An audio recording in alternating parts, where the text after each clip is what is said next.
And I am starting the countdown now. Oh boy! Oh boy! Huh? Bluetooth connected. That's what my wife and I do all the time whenever we say the same thing. We change it from Jinx to Bluetooth connected. I can dig it. Oh, that's cute. It's our two brain cells picking up. Or Marvin the Martian will say, "Isn't that lovely?" I was mid Mountain Dew sip when you did that. Oh, I'm sorry. I almost got Mountain Dew voltage out of my nose. Oh, you've been dew struck. Something I should make a Twitter post. Yes, you have 4 minutes to do it. Oh no! Will I make it in time? Last I heard, you only took 2 minutes.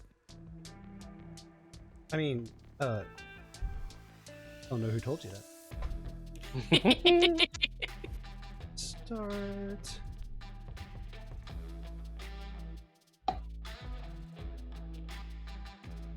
Are you doing Blue Sky as well?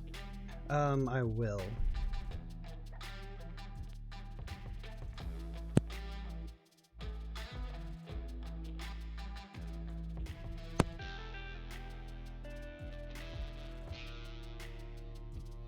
Twitter lagging for anyone else? I haven't posted it yet, but it is lagging. I mean, I can't. Yes. Okay, like I can't even access the homepage. I'm like, Elon's fucking shit up again, the fucking I numpty. think you mean. I was about to X, say when it isn't. formerly called Twitter. no, I'll call it I mean Twitter till I Twitter. Yeah, no, it's Twitter. I was using Twitter before that fuck nugget bought it, and I'll be damned if I changed calling it that. It's the only dead naming that I support.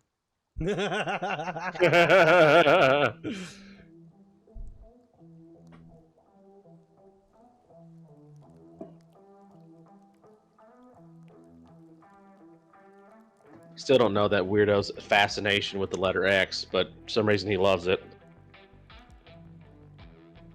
Well, it's one of the letters that's really common on spicy websites. Like some spicy websites will actually forbid you from ending your name with X because people have a tendency to abuse it.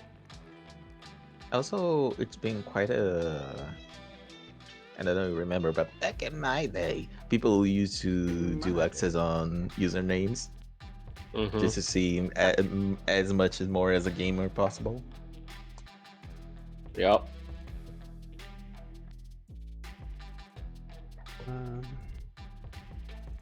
But I have a really boring answer. He just thinks it makes it cooler. That man is desperate to be seen as cool. People are allowed to be wrong. Yep.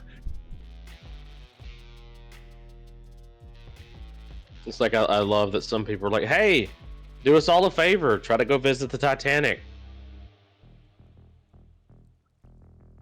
Get in a sub. See what happens." Another holiday about to happen.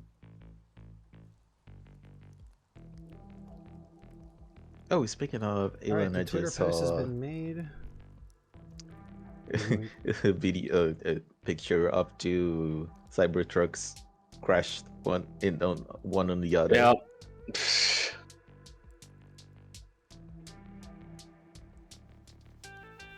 Love how those things look like horrible, like not even good enough to be PS1 graphics as a fucking car. Like, it's just so cool. Oh, it's got a bed in it. Just fuck you.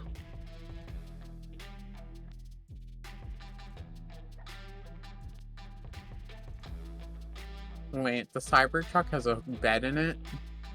They recently did a commercial where it's like, hey, if you get kicked out of your house, don't worry. The Cybertruck has a bed in the back. You can sleep in your truck. It's like, yeah, that's I'm no. living for that actually. Oh, A bed no. wherever I am. Oh, that's wonderful. Oh my god, 3, 2. Oh. All right, and the blue sky pose was made. Let's go. Yeah. Yeah. Let's go. I barely did it. Yes. All right. Oh boy. Good evening, Swamp Kids, and welcome to another Tale from the Kitchen Table. Tonight, presented by Project Open Table, a Discord server that aims to provide or prioritize player safety within the TTRPG community. I'll talk more about that during our intermission. That will be roughly around 9:30, 10 o'clock ish. But for now, let's introduce our players for tonight. Starting right here immediately to my side is Mopsy. Hi, everyone. I'm Mopsy. I'm a bit tired because I just took a nap. Totally understandable. Ace is a bitch. Already at it. Not Ace getting strays. Already at it. Next to Mopsy, we have Roslin Goblin. Hello, everyone. I'm Roslin. Tonight I will be playing Grace Williams, the Immortal. Yay! Yeah. Next to Roslin, we have Soulstone. Hello, my name's Soulstone. You can call me Soul. I'm playing Cassidy Drealov, a werewolf. Excellent. And finally, last but certainly not least, we have Mikami. Hiya. I'm Mikami. You can call me Mikami or Mick. And today I'm playing another werewolf, Howard McGargan. Welcome in. And tonight, the session that we have lined up for you, we are going to be using the Monsterhearts 2 system. For those who are unfamiliar, Monsterhearts 2 is about teenage monsters who are dealing with the trials and tribulations of attending public high school. And also dealing with the changes that are happening within their body, not just as monsters, but also as normal coming-of-age teenagers, and having to juggle both. And we'll see how well that plays out tonight. Monsterhearts 2 uses the Powered by the Apocalypse system, so 2d6s determine pretty much everything. Very, very similar to one of my favorite systems of all time, Monster of the Week. Yeah, I'll try to explain some of the mechanics as we go along for folks who are unfamiliar. But for now, let's see. I don't think I have any announcements really off the top for tonight. So what do you guys say we just get into it? Let's go. Yay! Back to high school. Yay, Let's back to go. high school. It's been so long. Back to You're not school. Back to school. To prove to Daddy I'm no Not a fool. Got my lunch packed up, my shoes tight. I hope I don't get in a fight. Fight. I'm sorry, that's one of my favorite parts from Billy Madison. All right. We begin our session in the sleepy town Beach Bunker, Ohio. Beach Bunker, Ohio, back in the day, used to actually be a pretty booming part of town. It was well known for its mining industry. But as most American small towns tend to do, once they kind of live past their purpose, you see that it begins to dwindle, and the community becomes even more tight-knit. Might not be the correct word. Well connected, but at the same time, very contentious with not just each other, but especially outside people deemed different than them. Beach Bunker is one of those towns where if something happens or if somebody does something, literally everyone in town knows about it within the hour.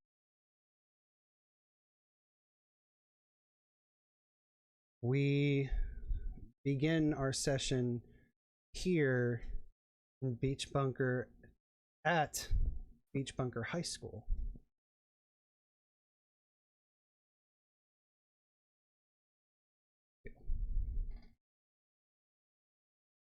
So the inside of Beach Bunker High School is no different than the town that it.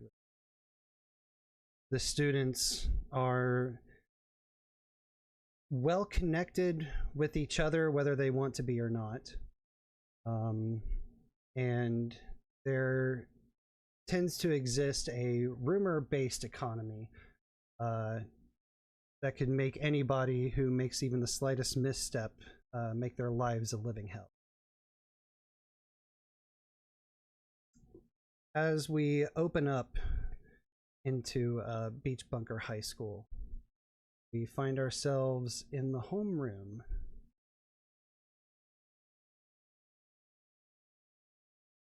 Homeroom being room 173, which is the room of Mrs. Glowers, who normally teaches AP. This is, I would say, this is probably right before the first. This is right before the first bell of the day, maybe about 5 minutes before class is due to officially begin. Everyone has their seats. There's the typical chatter that goes on between high school students. People have already kind of scoot their chairs in as the best they could to their own like little individual cliques and groups. As we take a look towards the back of the room is where we find most of our cast for tonight. Sitting in the back corner furthest away from the door, we find Grace Williams. Grace, would you like to introduce your character? I'm Sure. sorry. The place is Do a I little bit talk clean about my right class, now. etc., or just If the I knew aesthetic you were right now? planning on staying for a while, I'd have Just the dirtied aesthetic place for up right a now. little bit. Okay. Grace Williams is a photographer. She's got an old school black and white camera using physical film on her desk. She is Native American, looks 13, but wears shoes to raise her height because just as far as anyone else is concerned, hasn't hit that growth spurt yet. But she has kind of coppery skin, dark black hair, and big round glasses to hide and scowl behind. Excellent, excellent. Grace, what would you be doing right about now, right before homeroom is to start? Probably fiddling with the camera, just kind of like using it almost like a what is it, fidget device, right? Like you mess with a thing, you polish the lens, you adjust the strap, and various things like that. All right. Okay. Sitting next to Grace, we find Howard McGargan. Howard, would you like to describe your character? Okay. Howard is a boy clearly of Irish heritage. Uh, Big, messy copper hair, light skin with freckles, but a wild look in his eyes. He's fidgety, he's looking around, and as much as he don't want to be bothered, he is paying attention to everyone else at all times. Right on. And is there somebody currently that you are kind of like fixated on at the moment? For now, he has his eyes on someone just a roll ahead of him. The big jock in the room, Damon Todd. All right.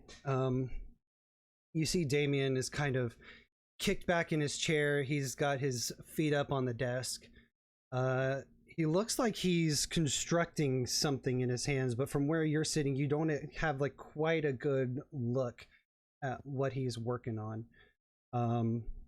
And You eventually see him wrap some rubber bands between his thumb and index finger, and then lay inside what I believe was referred to in high school as a hornet,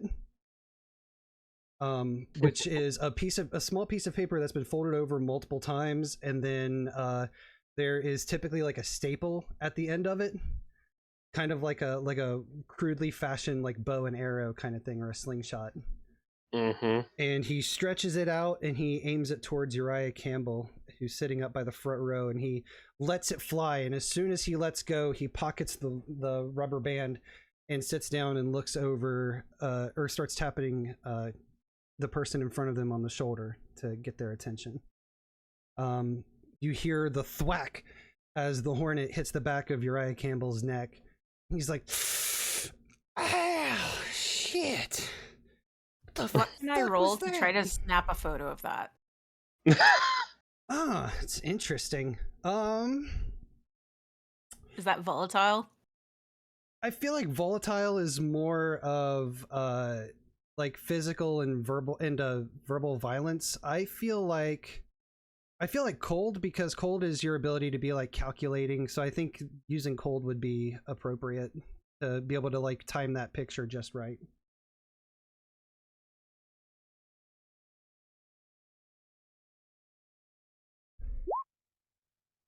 Nine?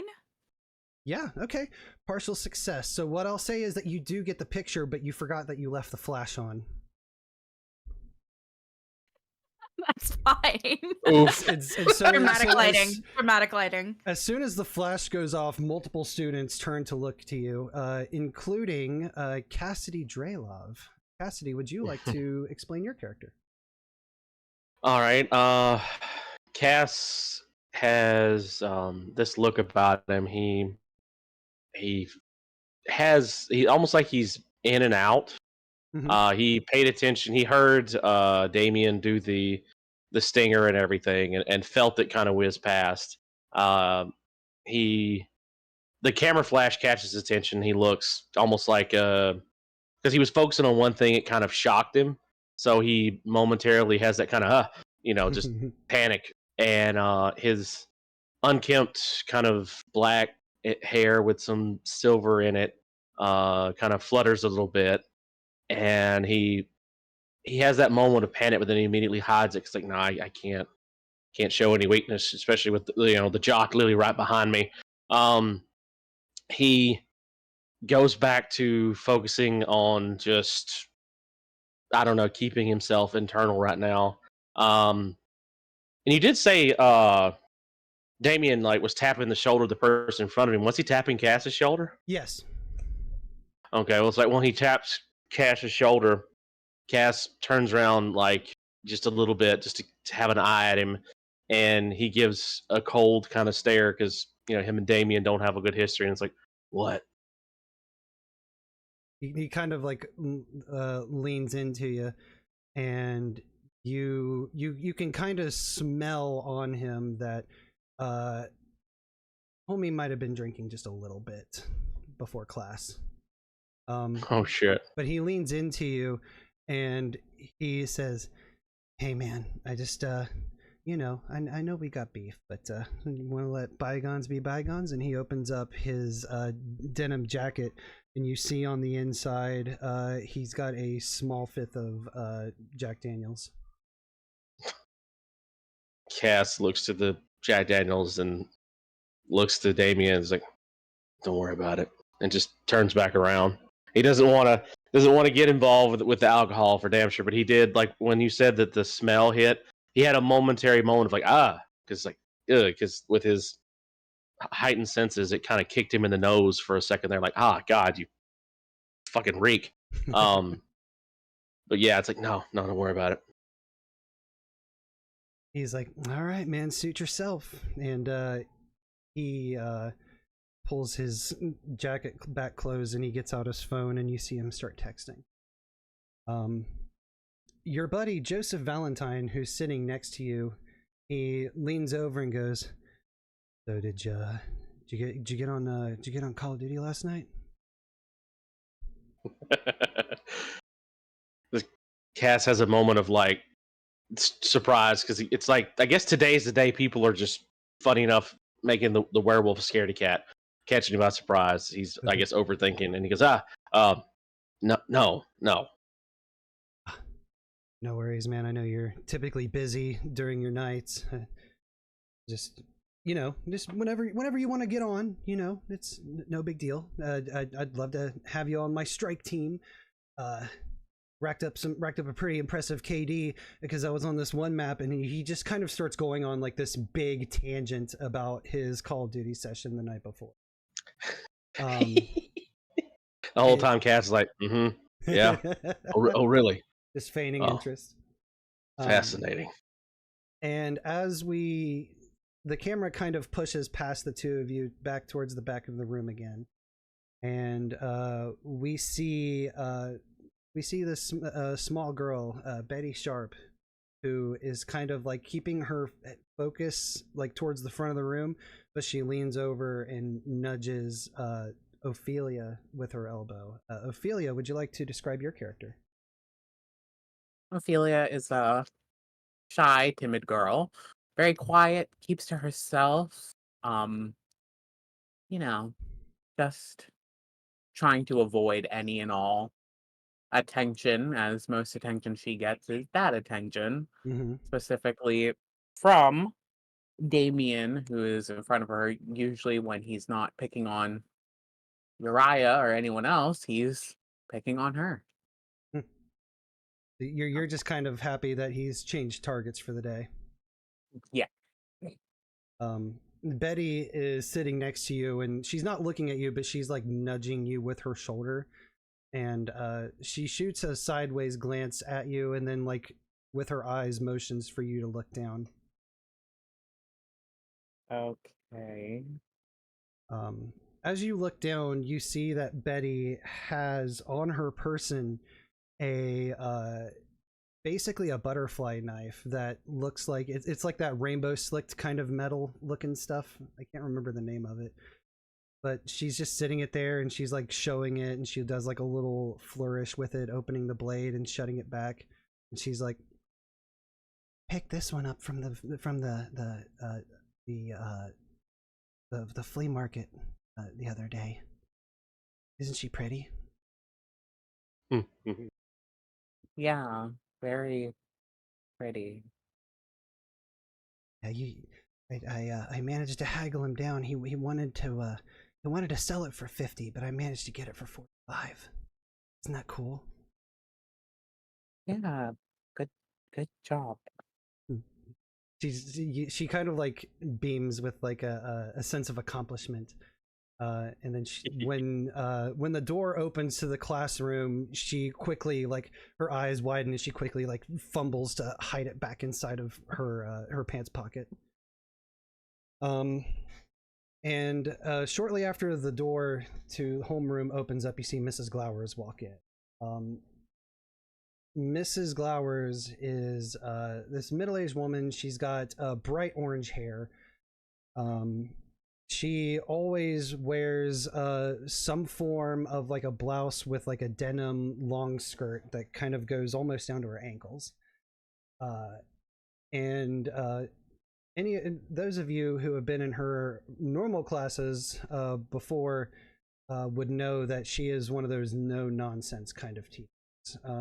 But she does care deeply for her students, so if somebody's struggling, she will absolutely do what she can to help them either academically or otherwise.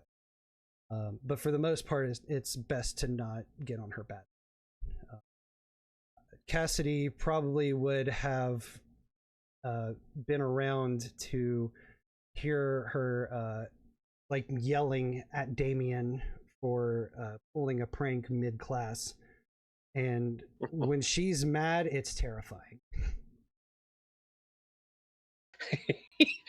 When you said that, I just pictured like the heavy meme Cass just sitting there. It's like, I don't fear any man, but that lady, she scares me. Yeah. Oh, absolutely. That's every student when it comes to Mrs. Glowers. Mrs. Glowers quickly makes her way across the floor and sits behind the desk. And she says, "Good morning, children. I hope you are ready for yet another wonderful day of learning and education. Try not to get too distracted. Tonight is the big homecoming game. But I would ask that you do your due diligence and stick to your schoolwork. It's nice to have something to look forward to, but a distraction, it's easy to come by with these kind of things that are coming up. So please get seated, get organized, and I will begin to call roll. And she starts fumbling through her paper. Let's see. She pulls out her folder and flips it open, rifles through some of the pages, and she you hear her clear her throat.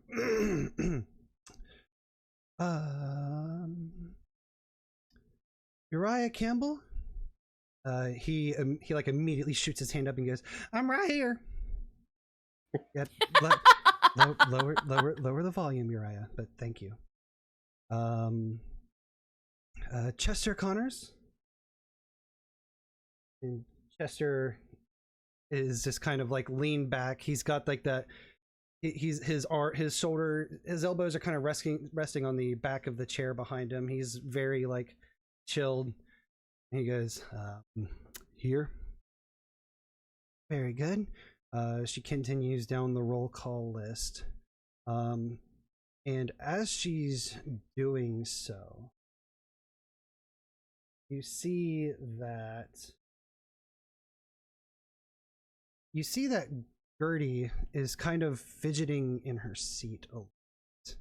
And she's very nervously, I guess Grace, you would notice this very easily, but she is fidgeting, and she'll occasionally like look down on her phone and type out what looks like a novel and then send it, and just kind of goes back to being like, she's like rocking in her chair a little bit. She eventually continues down the list. Cassidy Draylov? Here. Very good.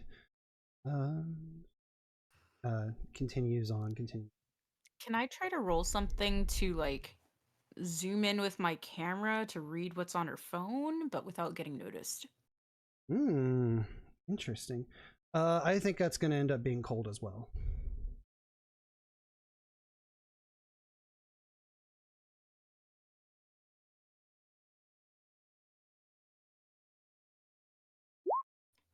I got an 11 to be a nosy shit. Excellent. So you very discreetly, you kind of take your camera and you hold it at an angle to where you can still see the display on it, and you zoom in on the phone conversation. And what it is it's less of a phone conversation. It looks like she keeps typing out a message, and instead of hitting send like you think she is hitting the backspace button and clearing it all back out. This message that she's trying to send out is akin to meet me at the old football field after school. But she keeps getting ready to hit send, but then she clears it and she puts it back in her pocket. With an 11, I'll say that you do notice who the I was gonna ask, can I see the name? Who the recipient is. And you see that the recipient is Ophelia. Ooh, cute. I love it. I don't take any photos, but I'm smiling and, note to self internally, maybe slip outside and see if I can sneak some photos of that, because that sounds cute. We continue on down the roll call. Howard McGargan? Here. Very good. Roll call continues. You see Howard once again, you see that Damien is beginning to rework the old Hornet setup again at his desk. Preparing camera. Howard is just clearly glaring at him. It's not even trying to make it subtle. You're not even hiding it, you're just glaring. Yeah. This time you see that he begins to level it towards Tobias Hatfield, who is kind of like not really paying attention to everybody. He's kind of hanging out on his own, just kind of staring off into space. And you see Damien begin to like knock the Hornet into its rubber band. Howard's going to quite sneakily kick the chair right in front of him just to get it off his game, to pull his attention. Are you kicking Tina's chair? Yep. Okay. And you're doing this to create a kind of a diversion, basically. Yep. Okay. Let's see. There's the thing with Alright, Monsterhearts you too can is there's come only 4 along. stats, and so Just narrowing don't a think bunch I'm of actions sharing my down swamp juice with you. into those 4 stats, given base like what they're for. Like hot is your ability to be attractive, essentially. Cold is your cunning, your calculating, your ability to shut somebody down. Volatile, like I mentioned earlier, is your physical I'm actions, like sorry. if you want to The fight place is a somebody, little bit clean or right if you now. want to like If I knew you cut were someone planning on down staying with for a while, words, I'd have dirtied maybe the in a place more up a little bit. angry way than what Cold would do. And then dark is being able to tap into the supernatural. So really, it feels like a lot of actions that are kind of like big brainy that don't necessarily, at least to me anyway, fall into any of the other categories. I think default to cold. I feel like that makes a lot of sense. Yeah. So if you're gonna kind of give Tina's chair like a little love tap just in time to throw Damien off his game, I think that's going to be a cold roll. Really? I would suggest that would be a volatile since it's a physical thing. I think if But you you're were being doing subtle. it to Tina Keller, like to like mess with her, then maybe volatile. But you're nudging Tina's chair to try to shut down somebody else's action to cause a distraction. So I think cold fits. Less nudging, more outward kicking. Oh, you want to like slam her with this? Yeah. Okay. Oh, okay. jeez. Sorry, I misunderstood entirely. Then yes, please roll volatile.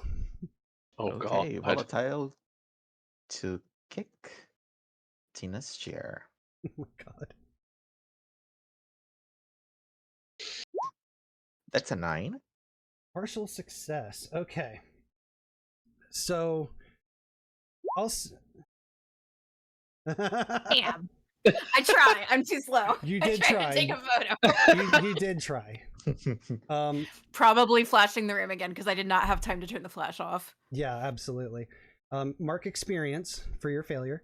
And then Howard, with a partial success, I'll say that you do kick Tina's chair hard enough to where Damien's aim is thrown completely out of whack. And I'll say that this is kind of a two-parter for the partial. First thing is that when you spook Damien, when you scare him into launching it, instead of it hitting Tobias Hatfield, it hits Cassidy right in the back of the neck. Oh no. And on top of that, Animal cruelty. Tina, like, she gets like slammed against her desk. She's like, ow, the fuck? And turns around and she is glaring at you. And you see kind of past her, just to her left, you see Melissa St. Clair, who is also now glaring at you. I'll growl at both of them.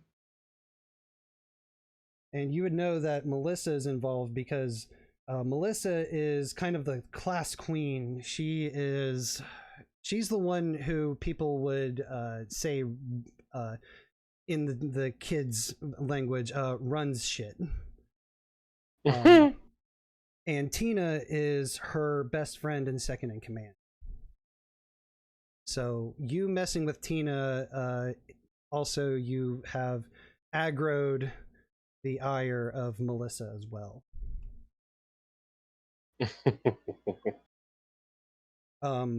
So yeah, Cassidy, you feel this sharp sting in the back of your neck as one of Damien's signature hornets slams you.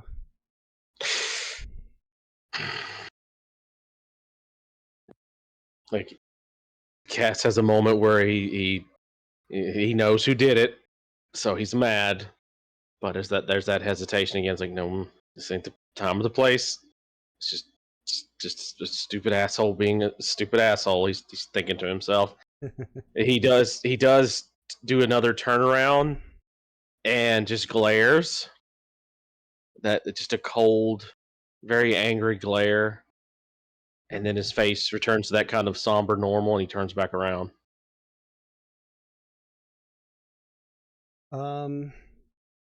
Yeah, so if you so you just kind of want to like make this person, you're shooting like that glare down. Would you like to use the move shut someone down? Shut someone down? Yeah. On your, I think I sent you guys the player reference sheets and such. One of your moves, one of the basic moves that everybody has is called shut someone down. When you shut someone down, you roll with cold. On a 10 and up, choose one from the list below. On the 7 through 9, choose one from below, but you come across poorly, and they give you a condition in return. So, so if you would like to, you can kind of use this glare to like, basically as like a silent threat. You know what? I'll do that. Hell yeah. All right, so would you please roll cold?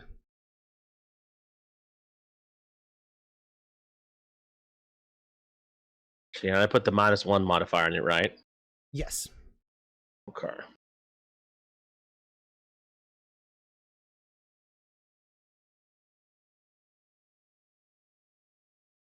Partial success. Partial success. Okay. So so choose one of the following options. They lose a string on you. If they have no strings on you, gain one on them.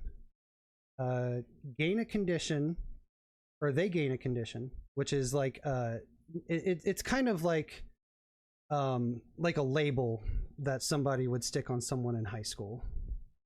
And you can use that to your advantage mechanically later on. Or you can take one forward, meaning the next roll that you do, you can have a +1 to it. But because it's a partial success, you're going to come across poorly, and they're going to give you a condition as well. Let's see. You said I could take a string on them, right? Yes. I'll take a string on him. Excellent. And for those of you not playing, when somebody has a string on someone else, then they can use the move called pulling strings, which means that they can spend a string that they have on someone to tempt them to do what they want, give them a condition, add one to your roll against them, or add one to the harm you deal them. So now Cassidy has a string on Damien. But again, because of the partial success, you come across poorly, and I think that Damien is going to give you the he's going to give you the condition ready to explode. So wow. He's tagging you for basically for everybody else to know that one wrong move and you could potentially like just snap and fuck them up. Whether that's true or not depends on you entirely, but that's how the rest of the class proceeds. I got you. And you said you took a string on him? Yeah, I added it to my thing. Excellent.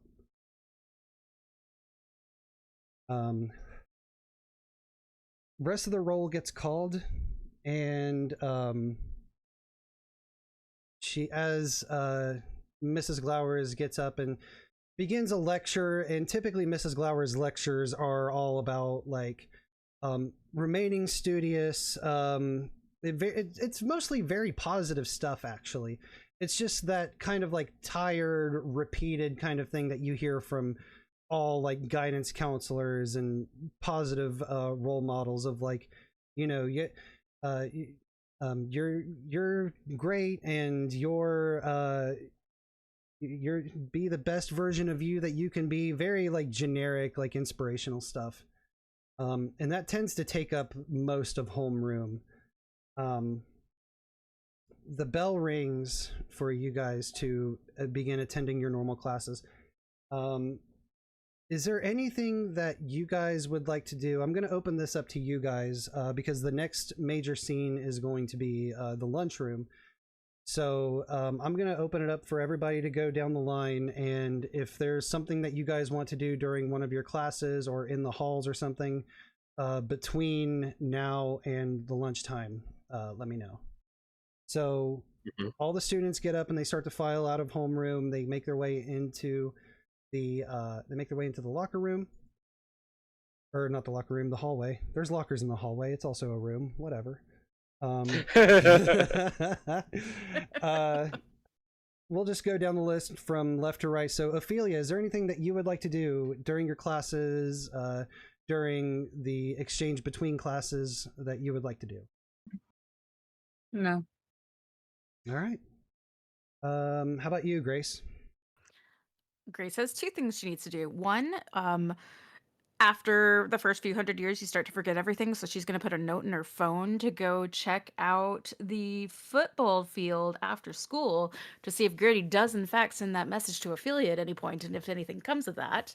And she's going to be bringing her camera, but she's just making a note in her phone of that. Two, as per her former agreement with Melissa, she is going to anonymously start distributing photos of her sleeping on social media. Right. Shit. That's right. What is the arrangement that you have with Melissa, just so the audience knows? So, audience, before all of this happened, I got to take a string on Melissa. She reached out to me as one of the school photographers and asked, in order to further her actress career, or the possibility thereof, if I would help her take some slightly risque photos within like TOS, like nothing nude or anything, but just like slightly spicier in a nightgown, photos of her sleeping, distribute them around the school so that she can make a big deal out of it, hopefully get some attention, and basically just further her career. And I am distributing those anonymously. Nobody is supposed to know I'm the photographer, and nobody else knows this, but I am doing it as a favor to her. She asked. Okay. Very, very good. Cassidy, is there anything that you would like to do during your classes or in the hallways? I'll say that Cash, after the incident that happened, goes to his locker, like just kind of opens it and looks into it and goes through his things to try to calm himself down, because that admittedly did kind of stir him up. He can feel the beast tapping its claws on the glass, if you will.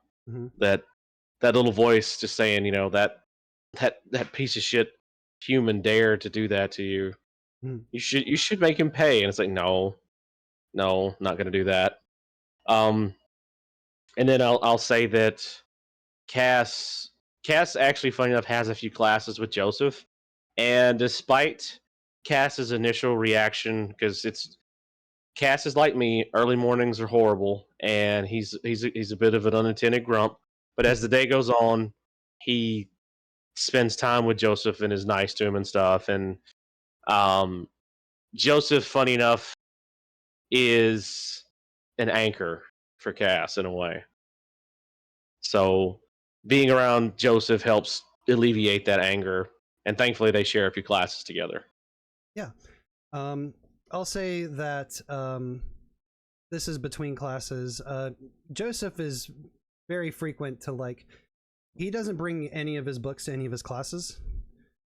So between classes that you guys share, you'll often find him kind of just like leaned up against your locker. And after one of the classes, he kind of says to you, "So I thought for sure you were going to whip Damien's ass over that. I would have. I mean, maybe not me. I'm not necessarily like the fighter kind of dude, but you could take him, man. I have to commend your patience and you just not ripping his fucking throat out. I'll say that when Joseph is talking about, oh, not me, but like Cass smiles a little bit and has like a small chuckle about it, and it's like, well, he's just not worth it. I've got more important things to worry about. He's just some jock. In a few years, I'll probably never see him again anyway. Yeah. Well, that's the dream, isn't it? I mean, poor bastard kids have, we come to this school and have to stay in this town, and if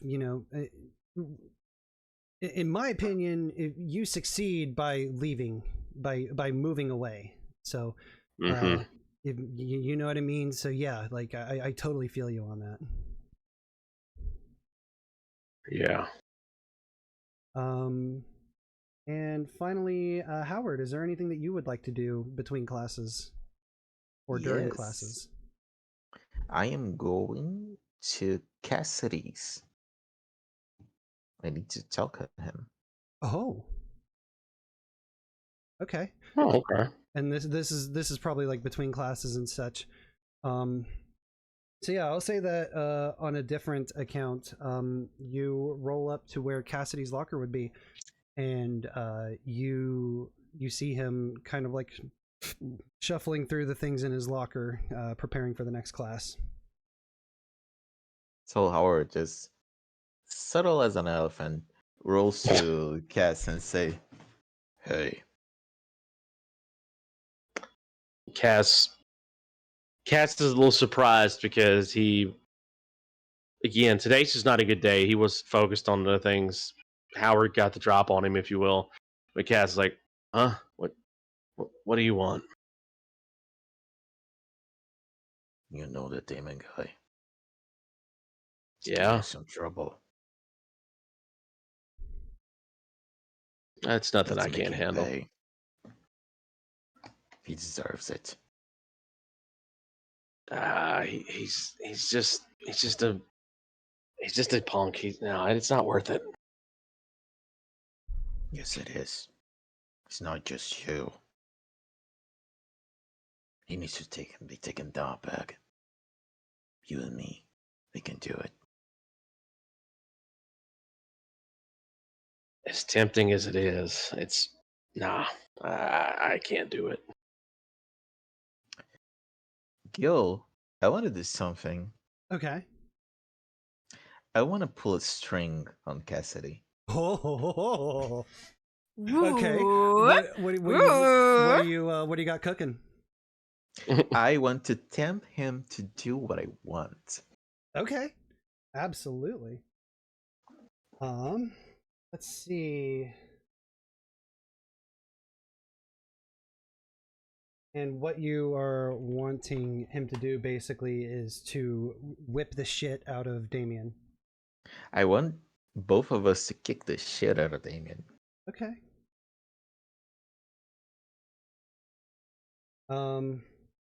So yeah, go ahead and remove the string that you have on Cassidy. Yes. And Cassidy, how do you deal with this? So the situation with the string is like I have to do what he says? Well, when you tempt another player's character, it counts as offering them an experience point if they do what you want. Mm-hmm. So essentially, that is that is basically what it comes down to. Is if you agree to team up with Howard to beat up Damien, then you'll get an experience point. And if not, then basically Howard's string is spent. I'll say Cass really thinks this over. He thinks about not just the recent stuff, but over the years, he's had to deal with Damien's harassment, seeing Damien harass other people. It's boiled his blood. The wolf in his mind has been like, this guy is a problem. You should take him out. So now here's Howard echoing what that wolf says in his mind. And he's really tempted. He's even thinking about what Joseph said. Oh yeah, you could totally kick his ass. Not me, but yeah, you could totally kick his ass. And Cass just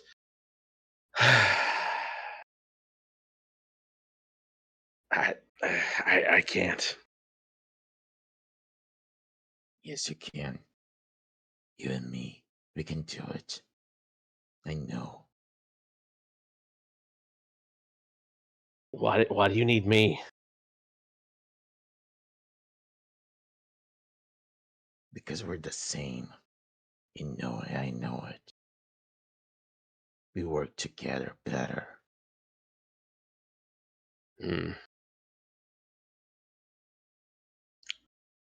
I had my suspicions, but I guess that just confirms it. But come on, dude. Don't you want the adrenaline on kicking someone's ass? Standing tall on someone who thinks they're shit? You make an impressive deal, Howard. But I'm not one to embrace this like you, because it'll lead to trouble. Trouble's fun. Not when a whole town's against you. It's not.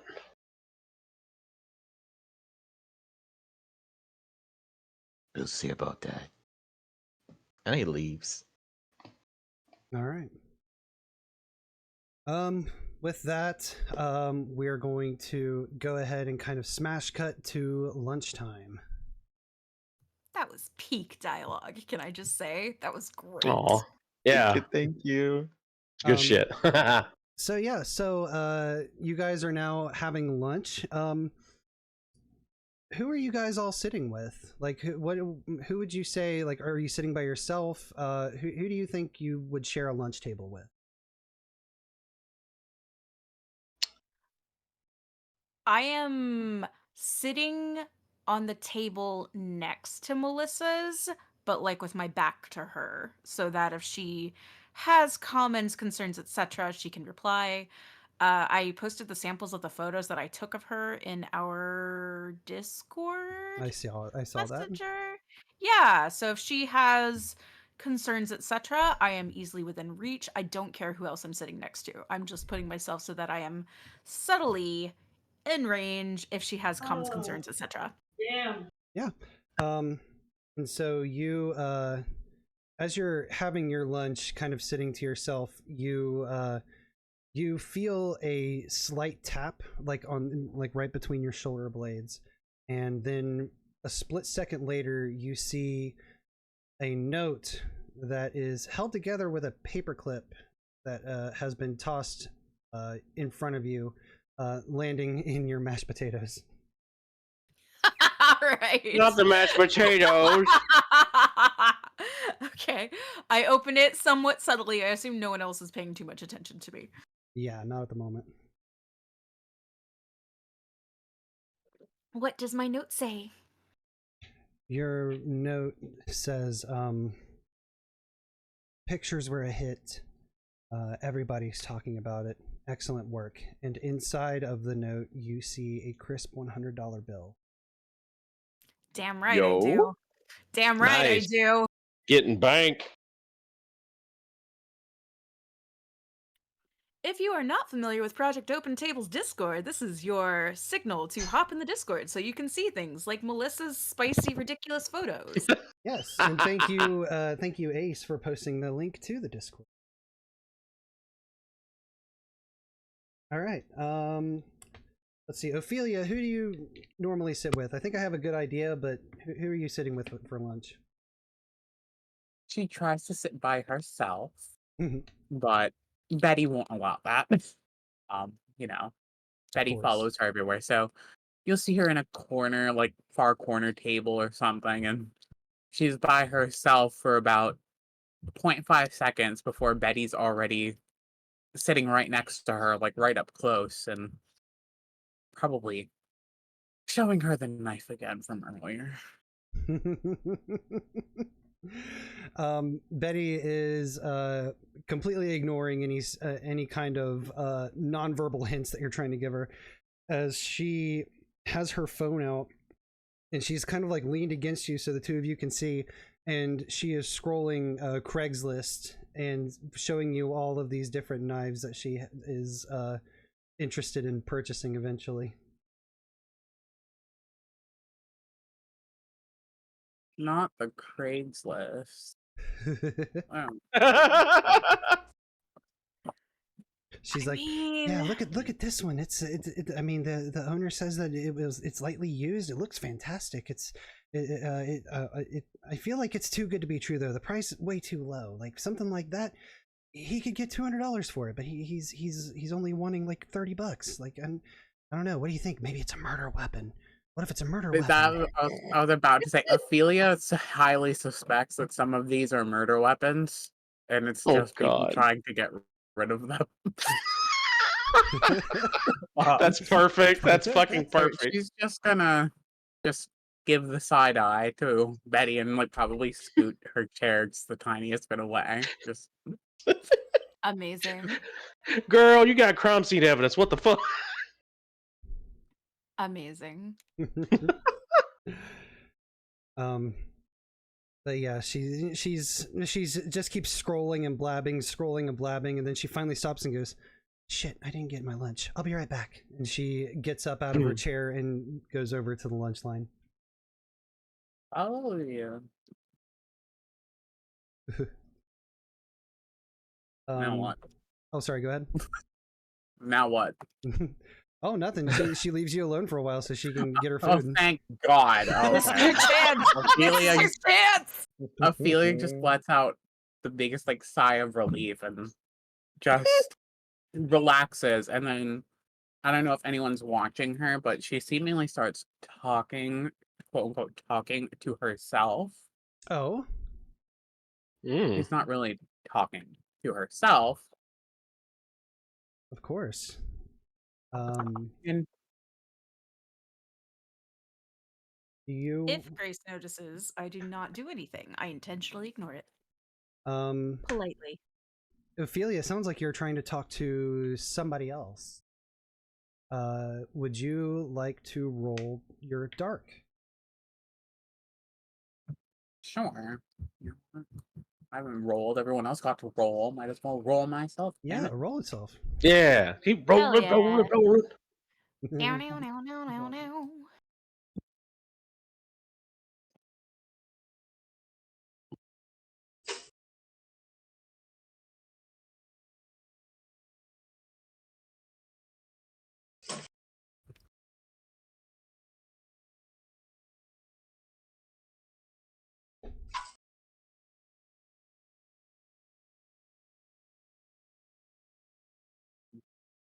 Do I put a mod? What do I put a +1? Yes, I believe so. Yeah. Because I have 1 in dark. Yes. Oh, I thought it was automatic. Oh, if it's, I think it might be automatic. Like if you click the skill, it should just do it, right? Oh yeah, it will. My apologies. Okay. Yeah. Future reference. Holy shit! Damn. Let's go. Woo. Well done. Very, very good.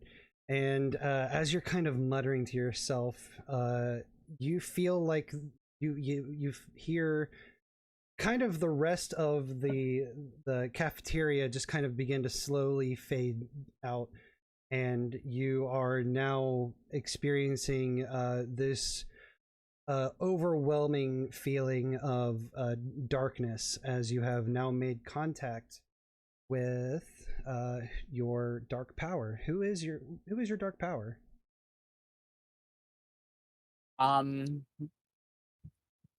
That's something I personally don't want to reveal too much on, but I can reveal that it is a demon that has been with Ophelia since her birth.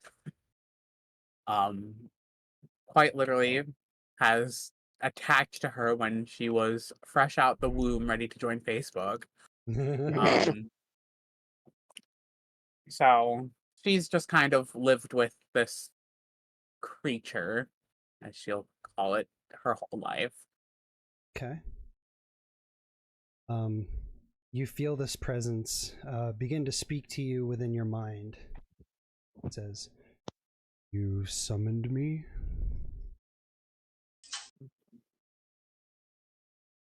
I didn't think this far. Mood. I didn't think I'd make it this far. I really didn't. I feel like Ophelia would probably just ask if he had noticed anything weird while he was like off doing his own thing. Because unlike her, he's not tethered to a school schedule. Right. This presence with a 13, I'll tell you this outright. The presence begins to speak again, and he says, "There is one who is deeply interested in you. It's below my station to, how do you children say it? Spread the goss?" Beautiful, fucking beautiful. Roll credits. Withstand. I care. I don't care typically, but someone is very, very attached to you. They haven't made it known yet, however. Just to keep an eye out, because I have a feeling that meeting with this person could end poorly for you. I'll do my It's Wisconsin all over again. I'll do my best to see what else I can find out. Okay. Thanks. And then she'd just shoo him away. The presence, you feel the presence be lifted away from you, and the sounds of the school cafeteria come back as you fade back in, and Betty Sharp is sitting next to you again with her lunch, still excitingly scrolling through Craigslist. Howard, who are you sitting with at lunch? I am sitting right across Roslin. Right across Grace. Okay. Did you see my mashed potato note? I don't know, did I? I would say seeing a note get I flung. wasn't that subtle. I would say seeing a note get flung and land in someone's mashed potatoes, especially when you're sitting directly across from them, would be pretty noticeable. Whether or not Grace wants to reveal the contents of that note or what was inside of it is completely up to her. I'd say I'm not that subtle. I'm just kind of, I don't necessarily flash the $100, but I'm not going to make a great effort to hide it. Gotcha. Okay. People know I can get paid for photos. I don't really care that much. Mm-hmm. Damn right I did. Howard is just destroying his lunch, but he is like looking at Grace and having a toothy grin. He knows. That's fair. All right. Is there anything else you wanted to do outside of just destroy your food with a shit-eating grin pointed towards Grace? I'm waiting for her to notice. mean, I assume if you've got a shit-eating grin, sure, I notice. I might give you like a little, nod, like a, hey, what's up? Smile and pocket my money. What you're up and What?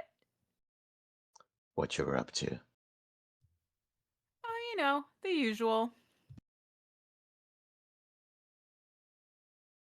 The usual for you just seems to cover a lot of stuff.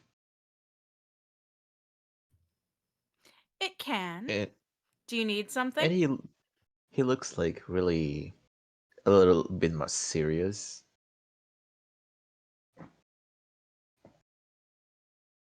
Did you have something in mind? A few. But for now I'm just content on seeing your work. Glad to have a fan. Hmm. I go back to fiddling with my phone and glancing at social media. All right. Cassidy. I will say that Cass is sitting with Joseph, and with this cafeteria, is it the option of there's a bunch of stuff to choose from, or is it they have the typical here's what the meal of the day is kind of spiel? It's here's what the meal of the day is kind of spiel, but there are some like extra things that you can buy like with money, like if you wanted like a bag of chips or like a Gatorade or something like that, you can spend your real money for those kind of things. But for anybody else who already has like their lunch basically like set up or anything, it's pretty much here's what we're serving today. Hmm.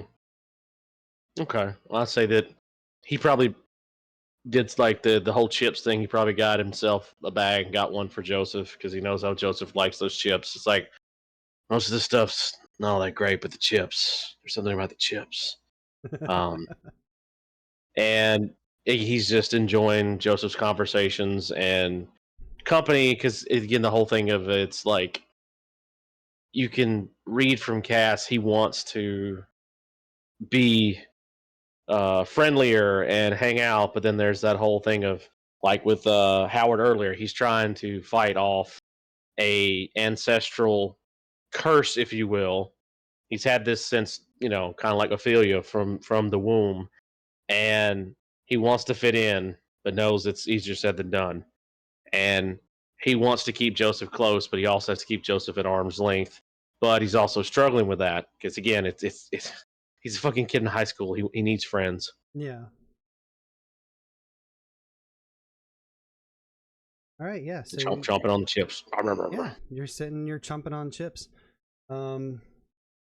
And yeah, Joseph, I'm assuming is he's Joseph is very much like the obsessive gamer type.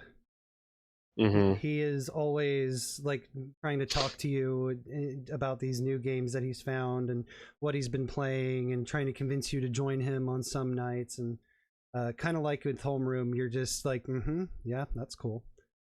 Nothing like very dismissive or anything, but just just to keep him going. And Grace, did we lose you? Uh-oh. Oh, I think we lost Grace. Oh no. Oh, there's Grace. We're graceless. We are graceless. Mm. There you are. Apologize. Queued instead of command tabbed. My tab and Q are right next to each other. Oh no. Oh. Oh no. No worries. Sorry. All right. So, you guys are all enjoying your lunch. Let's see. I'm going to say that you know what? I want everybody to roll cold for me just to see if they can like notice something. Okay.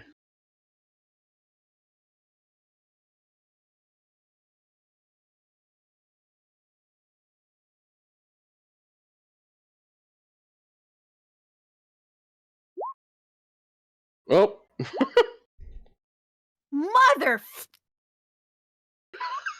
Well, the good news is you guys are getting experience points. Yay! My God. Wow. That is my best stat. This is Okay, some to be fair, good I'll say lunch that's- food.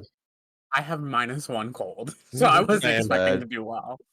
Little did the I'm cafeteria I'm the folk same boat. know, like, the pizza had gone bad because they left it thawing Yo. too long, and we all have food poisoning, and none of us noticed Oh, no. shit because we're suddenly overcome by Oh my nausea. God. All of you failed.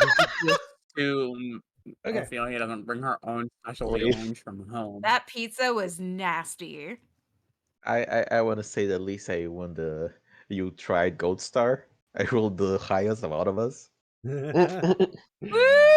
Just 1 point shy of a somewhat of a success. But no, you And that's guys, because I have a -1. you guys notice nothing, but you guys do notice when you hear a loud thud and a clank.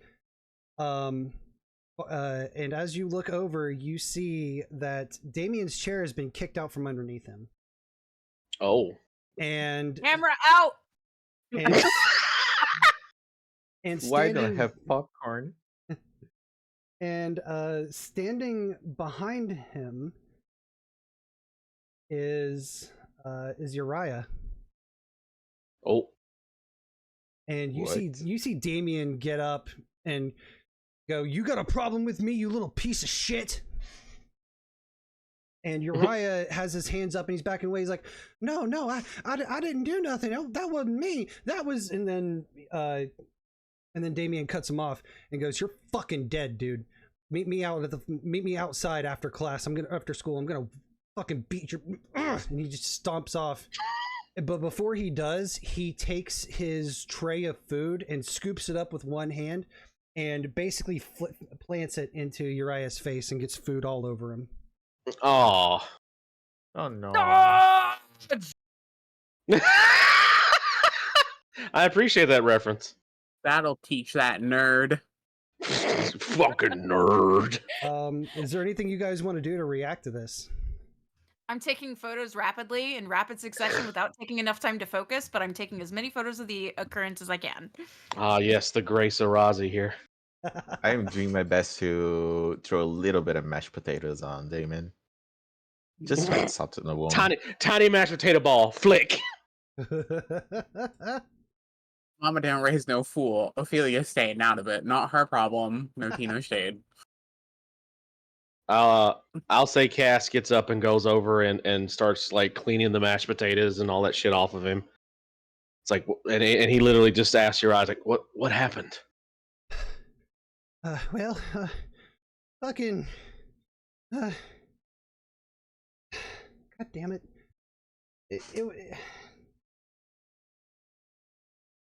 He looks too embarrassed to say anything really at first, but then he kind of whispers, it's Chester Connors. He happened to be walking by while I was walking too, and he kicked the chair out from underneath of him, and I don't know how he got away scot-free from that, but oh God, Damien wants to kick my ass. I can't fight him, man. I don't got that. I ain't a fighter type. He's gonna have to. I'm gonna have to move. You see that he starts like just breathing very heavily. It's like, calm down, calm down. We'll be all right. No, it ain't, man. No, it ain't. I'm in deep shit here. I gotta go. And he kind of like just immediately bolts away from you towards his locker, and you start to hear like faint chuckles and laughs coming from the rest of the cafeteria. Can I've definitely stopped taking photos. Is Chester still around? Chester's nowhere to be seen.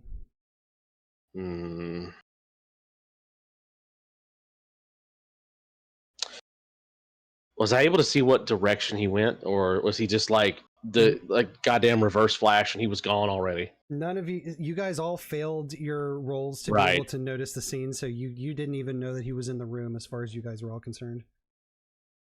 Damn.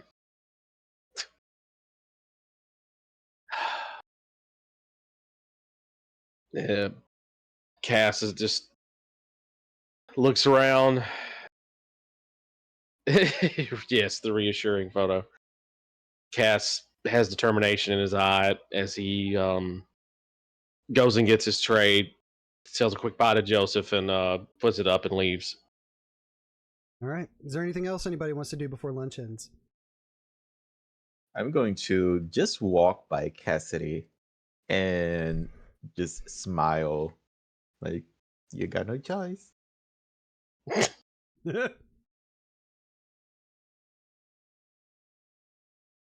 Just Cass just grits his teeth in like a tiny growl as he's like, "What? Thanks. I guess I have to play the hero now. Great." And for now on, I am keeping tabs on Cassidy just to know when he's going to save the day, so I can be there and cause some mischief. Excellent. Grace, Ophelia, is there anything you guys want to do before lunch ends? Discreetly dispose of the rest of this nauseating lunch? Change out the film roll? All right. Consider taking away Betty's phone and telling her it's an intervention. Consider Oh, giving her a kitchen knife. I want to pass kind of close to Gertie to see if she's still fiddling with her phone. I'm not gonna like do anything. I'm just curious if she's still trying to figure out how to text. Yeah.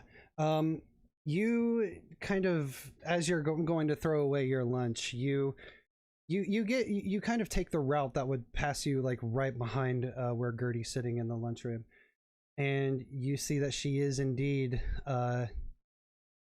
looking at her phone, and she's got the message typed out again, and her thumb is just kind of hovering over send, but then keeps going back up to delete, but then comes back down to send. Can I just lean very politely towards her, but not like out of not in a range to like spook her, but I just want to lean forward and just do just send it. It'll be fine. All right. So yeah, you lean over to Gertie, and Gertie is a very high-strung individual. So even though you try your best to not scare her, she very quickly whips around and says, "What?" And she sees you and she goes, what are you talking about? And then she cuts herself off as she looks down at her phone, and you can both clearly see that when she got jumped. I sit behind you. It's okay. How about this? I have something better to photograph after school. I will be otherwise occupied. I won't be anywhere near the football field. If you like, you can pick another location. That's the only one I know you're planning on. I can be elsewhere. I think you should go for it. Why the fuck not? What have we got to lose? It's senior year. She looks down at her phone and she says, well, I guess I don't have much other choice, do I? And she holds the phone up to you, and you see that when she jumped, she accidentally pressed the send button. Oh. Good luck. You got this. And I keep walking. Ophelia, you get a ping on your phone. She looks at her phone, reads it for 5 seconds, puts her phone away, and doesn't even say anything, leaving her on red. Damn. The trial tribulations of high school. Uh-huh. All right, so we're gonna do another little time skip to after class, from here to after class. So if there's anything that you guys would like to do during classes, between classes, or whatever, again, now would be your time. We're gonna go in reverse order. Howard, what would you like to do? I'm still tailing Cassidy. Okay. When you said that, I just thought of the stupid SpongeBob thing. I feel like somebody's trying to sell me insurance. And then Cash turns around and Howard just hides behind a trash can. Yeah. I love it. Oh yeah. All right, so you're basically just spending the rest of the day just like keeping a close eye on Cassidy. Mm-hmm. All right, Cassidy. I will say Cass is going to go try to find Damien to try to talk to him about this situation because he doesn't want Uriah to get beaten up for no good reason. It's, going in knowing full well Damien's a hothead. Damien will probably be very determined in his motions, but Cass is still going to try because, God damn it, he's got a good heart. All right. Yeah, I'd say at one point during the class exchange, you do manage to catch Damien in the hallway. He's at his locker. He's got a couple of his football buddies kind of like standing around him. And you can see that Damien still hasn't let go of what happened at lunch. He is still very much giving off that vibe of tense and angry and just ready to rock someone. I'll say Cass calmly approaches, but also is, trying not to give off any indication he's there to cause trouble. He just wants to talk. And he goes, Damien, I need to talk. He turns around and looks to you and like kind of sizes you up and goes, "What the fuck do you want?" There's been a misunderstanding. It wasn't Uriah that did that. It wasn't Uriah, right? Because Uriah wasn't the one who was standing behind me shortly after I fucking landed on my ass in front of everyone. Do you know how fucking embarrassing that is? For that little fucking nerd to take me down a peg like that? He claims that Chester did it. Right. I already beat the shit out of Chester once for pulling some stupid joke on me before, and he knows better not to do it again. Are you sure? He might have gotten back at you and pinned it on Uriah. Look, I saw what I saw, and I saw Uriah standing there, and I didn't see Chester's little fucking scrawny ass anywhere. So, if you want to play little fucking delegate for Uriah, since he can't fight his own fucking battles, why don't you tell him to meet me out at Braxton Lake after school? I'll see him there at 6. And he slams his locker down and he storms off with his football buddies close behind him. Damn. Cass grits his teeth and sighs because he knows what he has to do. Because he's thinking, it's like, I can't let Uriah go out there. Damien will just slaughter him. God damn it. And he just walks off knowing what he's going to have to do and where he's going to be at 6. All right. Is there a chance that you find Uriah to give him the news? Yeah, sure. I'll say that Cass maybe bumps into him on the way and is a little surprised. And he's like, Uriah, I tried to talk to Damien. What? I'm sorry. Wait, why the fuck would you talk to Damien? Because I wanted to explain things because, I didn't want him to just throttle you for no reason. Well, I can only imagine how that went. Sadly not that well. Great. I'll beat my ass after school. Hey, quick question. Should I wear formal attire for when that way they can just chuck me in the box and bury me and I already look pretty? Or should I go as is?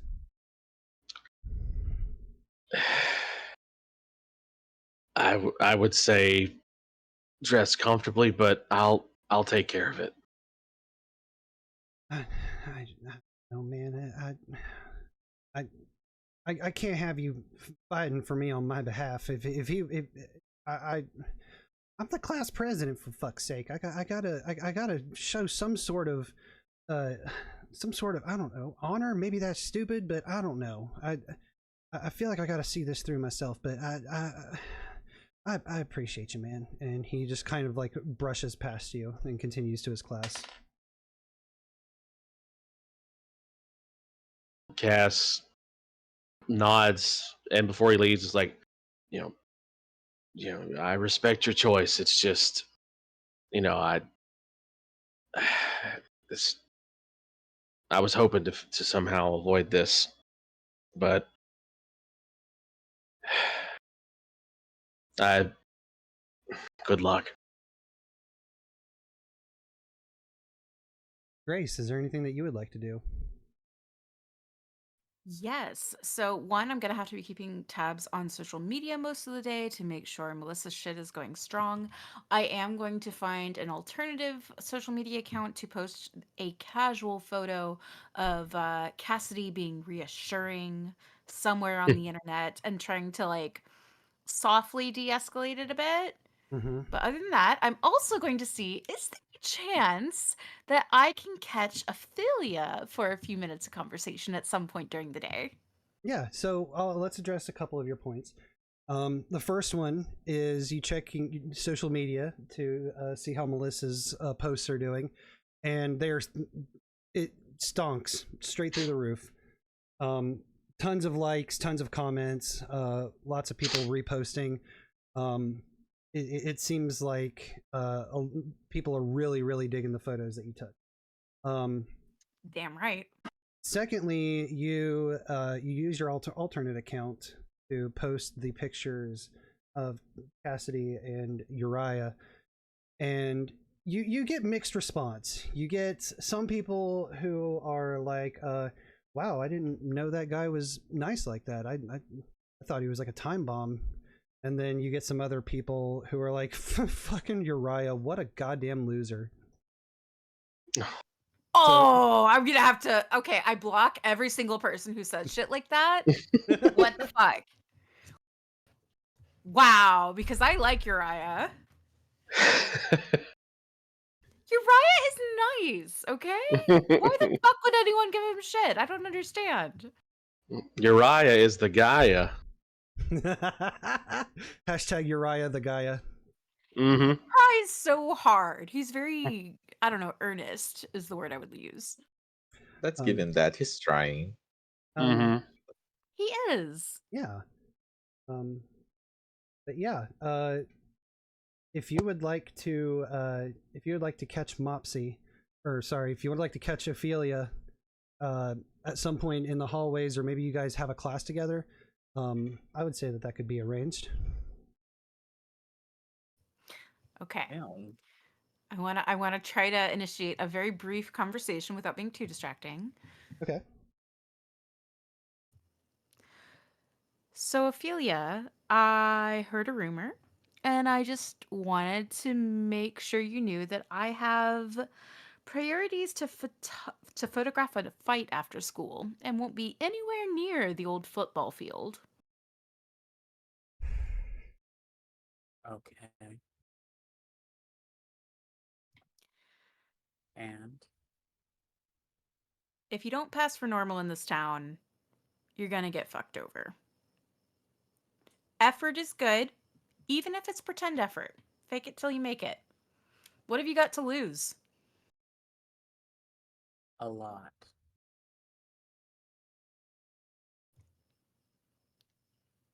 Awkward silence. A little bit. I'm gonna, like, Grace has to think for a minute. It's like, oh god, fucking mortals and their mortal problems. Where is my entertainment, damn it? What she actually says after a few minutes is, do you need anything? Are you in trouble? I just need you to leave me alone, please. I can do that. And she moves on. Hey. Ophelia, is there anything that you would like to do between lunch and the end of the school day? Lindsay. Sorry, what was Probably that? stressed about Grace approaching her because the only thing she ever thinks when she sees Grace is, I know she has, or like she thinks Grace still has the picture of her with her demon. So she's very very on edge whenever Grace approaches her. Mm-hmm. So she's probably just going to be freaking out about that now a bit for the rest of the day. Sad face out of character. Okay. The rest of the school day for you guys, it's pretty uneventful, with kind of every now and then you guys will hear some whispers about how Damien's going to beat Uriah up at Braxton Lake. Which is strange because he wants to fight Uriah. He wants to beat his ass at 6 o'clock, and the homecoming football game is set to start at 7. Spicy. So there's that. There's like an hour window between when the fight's supposed to start and when the game is supposed to start. And there's it's mostly people being like, oh god, Uriah is so dead, and people who are like trying to link up rides to go out to Braxton Lake to watch all this happen before going to the football game.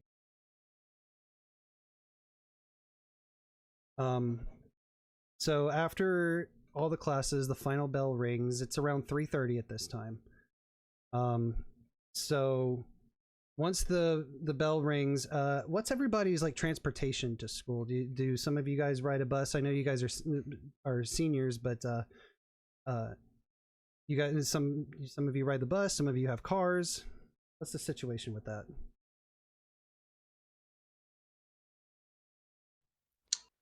I didn't think that far.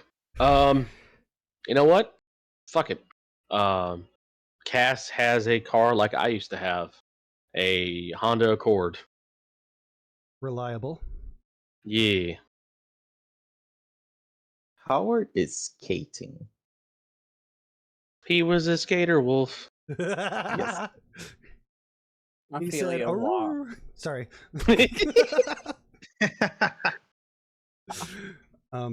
Okay, so Howard's a skater. Grace has quote unquote inherited her quote unquote mother's 2012 Honda Civic. And now that she is, according to her driver's license, legally allowed to drive, she drives her own damn self and pays for whatever the closest parking spot to school can reasonably be considered. Yeah. The school's parking situation is there's a lot of it's just like a big blocked off space for the students to park, and maybe some of the faculty if they need to. Since it is small town Ohio, there are a lot of pickup trucks, a good portion of them, lifted, modified with daddy's money and whatnot. So yeah, so I would say I feel like Grace would be the kind of person who would purposely wake up early so they could get one of the closest parking spots. It's kind of the vibe You are that I correct. catch. I have nothing better to do. I live for the teenage melodrama at this point. You have to entertain yourself somehow as an immortal. So I wake up early and I take photos when I get to school. Right on. What about you, Ophelia? What's your transportation situation? Well, before you so rudely interrupted me with that whole little shenanigan, I love had you said out that of character. I'm sorry. not you, Gil. Down. You can My come But Gertie's nice. Just don't think I'm sharing I my mean, smoke Gil. juice with you. Ophelia walks. That's all it is. Simple, olden days walks. Okay. All right, fair enough. You guys all take off. You guys have, like I said, school lets out at 3:30. The fight at Braxton Lake is supposed to be at 6. The homecoming football game is at 7. So at the very minimum, you guys have 2.5 hours before things start to shake down. What do you guys want to do with your time?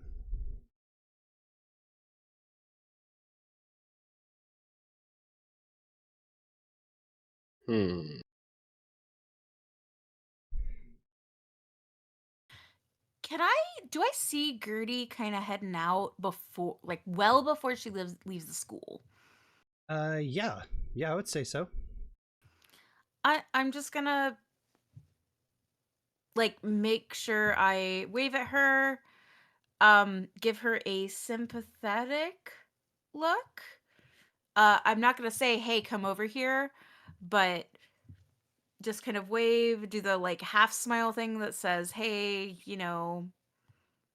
sorry, but good luck," and make sure it's very clear I'm not heading towards the old football field. Mm-hmm. And um, I'm just gonna watch to see if she comes over or keeps going wherever. All right, so you're kind of doing that thing that like that slow drive along kind of thing.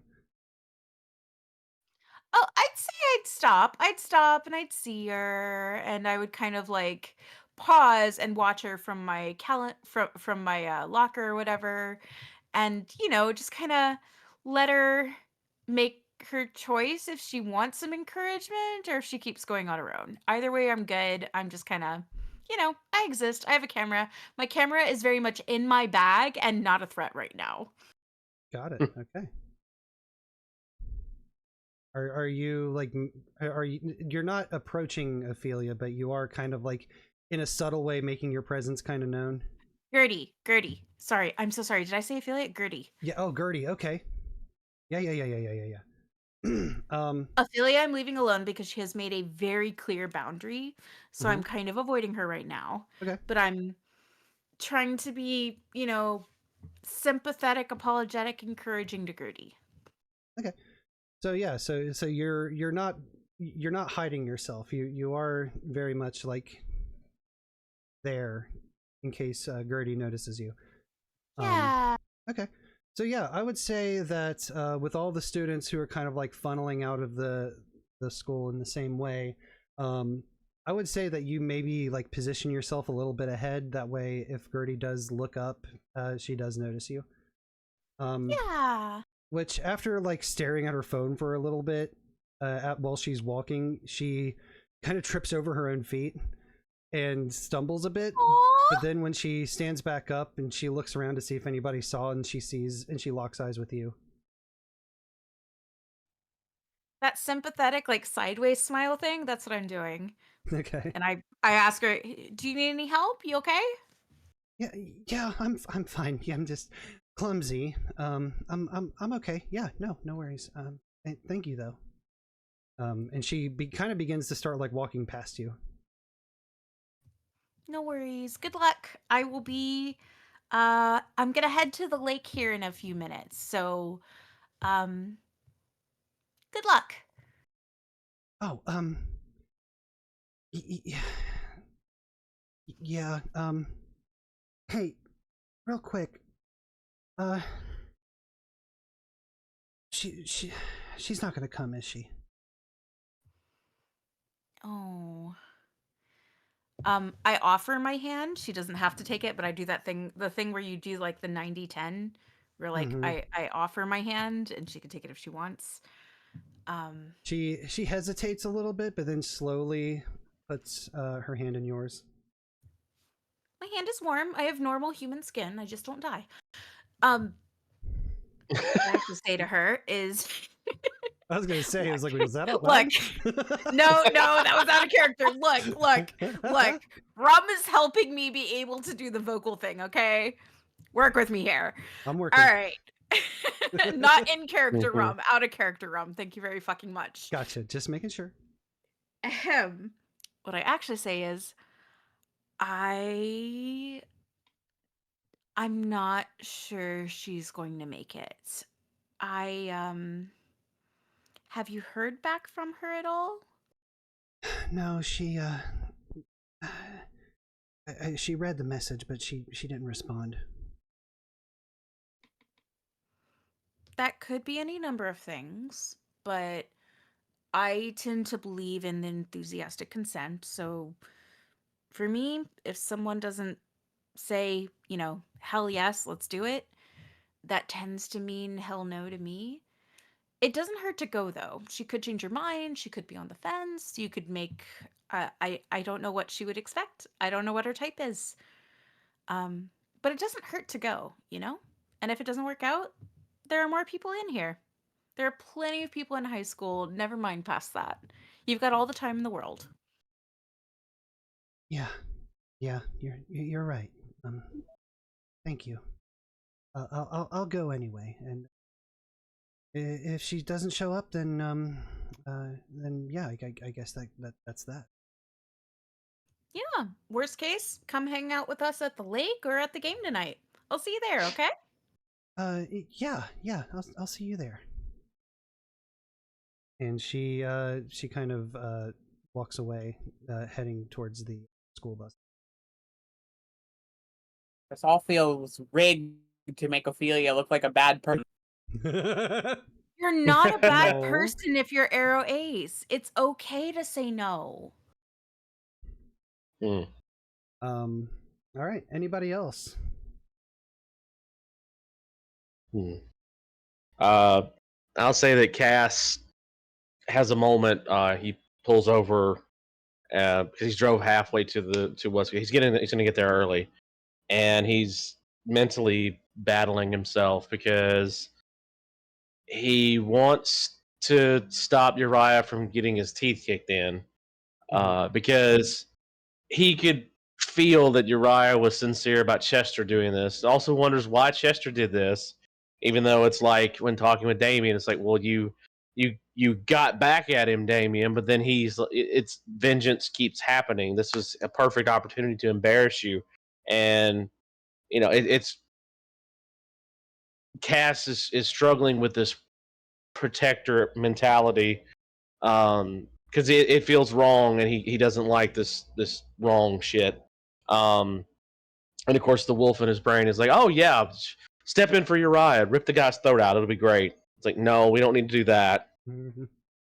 But it's also the whole thing of Uriah wanting to stand up for himself. So Cass decides he's going to be there to support him, and if things get too hairy, he will step in. Harry. Yeah, pun there. And then just proceeds to the location.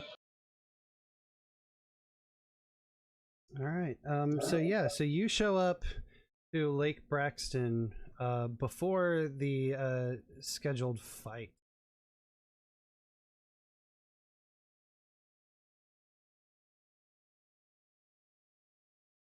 Look at that lake.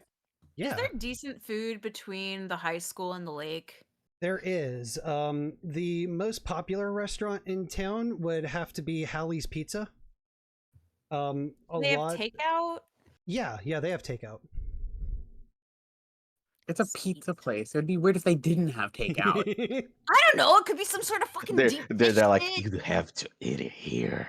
Yeah. Look, I know one pizza place where, like, if you're not eating it there, what's the fucking point? Like, Yeah, no, they're pretty good about that. But yeah, Cassidy, you're not the only one who showed up early for this fight. There's actually quite a few other students here who are just like itching to see this beatdown happen. And if you know anything about Uriah, is that he is he's very poignant. He's very there.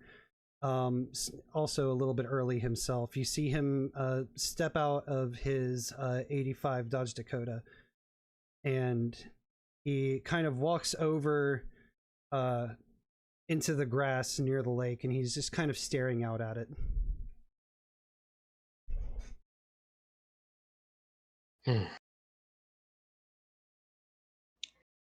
I'll say that Cass gets out and approaches him, not trying to hide that he's heading that way. Just again, kind of like with Damien's, like not giving off hostile energy, just there.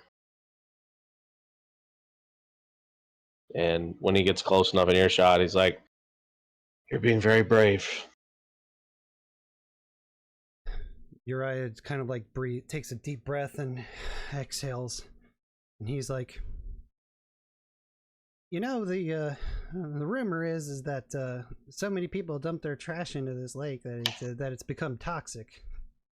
You You think after Damien beats my ass, he'll throw me in there? And maybe I'll come out some sort of like mutated, undead kind of monstrosity? I mean, I don't know. Maybe I'll stand a better chance next time, Adam, if that happens. That sounds like a very strange movie plot. I won't let it get that far. You don't gotta stand up for me, man. I appreciate it, but like, I gotta take this on the head, man. Even if it's not my fault, if I back down or have somebody else fight for me, then I'm just gonna look worse in front of everybody else. I understand that. What I mean to say is, I'm respecting your decision. I'll let you do what you're gonna do. Stand up to him, but I'm not gonna let him throw you in the lake. I'm not gonna let them do anything worse than just a stupid ass beating. This is blown way out of proportion. Just stand your ground, say what you need to say. Don't give him any fear. You know, he's a lot of bark. He's got some bite to him, but if you stand up to him and you don't back down and you take what happens, you fight back, you might just get some respect out of it. But I won't let it get carried away. All right. What do you think? Should I like do some push-ups or something to get ready for? I don't know what I'm fucking doing, man. Well, if you want my advice, best thing to do is just when you just watch him and let him act out of anger. Don't act out of anger. Be calm, be focused, and just, again, don't back down. He wants you to be afraid. His ego's been damaged. He was embarrassed. He has to reclaim his honor or whatever. He has to, quote unquote, put you in your place. But standing up to him, taking it, a lot of folks will get respect for you and also go, hey, it shouldn't have happened. But just be calm as you can be. Do your best. That's all you can do. All right. Well, if you excuse me, I'm gonna go throw up now. And he just immediately turns away from you and just pukes on the grass. Yeah, that's a good idea. That'll make you lighter. Anybody else have anything they'd like to do before this fight or anything else takes place? So I'm planning on going as the photographer. Am I early enough to catch this person alone at all? Who, Uriah? Yes. Yeah. Like, I can be up next to him while he's puking. That's fine. I mean, if that's what you want, yeah. I'm not bothered. Immortal. Hundreds of years. Been there, done that. Do not give a fuck. My camera is technically out of the bag because I'm there as a photographer, but it's at my side. Okay. Ophelia, is there anything that you would like to do in this moment? Ophelia's probably just checking her phone and reading the message Gertie sent over and over, debating if she should give her the time of day because, Ophelia thinks it might be something. Ophelia's worrying that maybe she knows her secret. And, she's like mulling over the possibilities.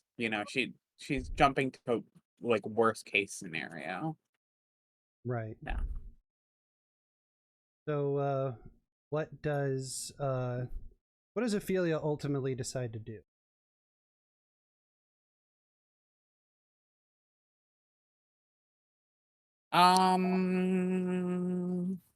I'd say that she probably would just say fuck it and go, because if it is that her secret is known by someone else, to just confront it and make the person feel like, just probably gaslight them into thinking they're crazy. But so she probably would end up just going to the football field.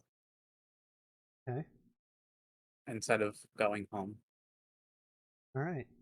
Let's go there then, real quick, to the old football. One of the things about Beach Bunker is that they used to have a high school forever, from probably the early 50s up until around 2005. When they finally got the funding to build the new school, they demolished the old school, but still left the old football field up as a practice field for the football team or for any of the other sports leagues. Some people do come out here to hang out, get into some mischief and whatnot. But you arrive, and outside of the people who are playing basketball out by the old basketball courts that are kind of situated near the parking lot, it's relatively empty. And you see, sitting on the home side of the bleachers is Gertie, sitting by herself. There doesn't seem to be anybody else around.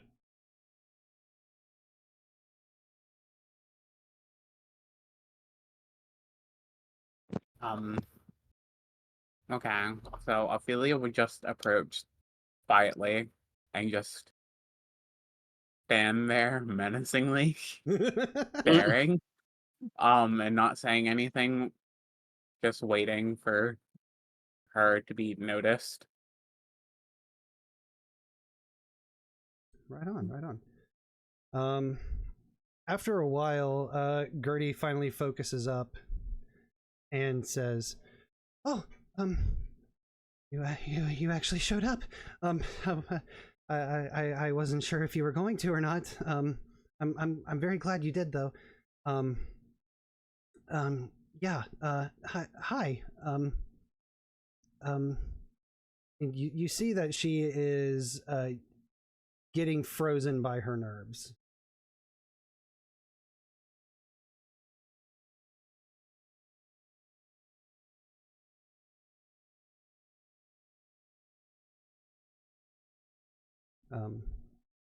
She continues. So I just. I'm so stupid. I muted myself. I'm sorry. I thought I was unmuted. You're fine. What did you say? Did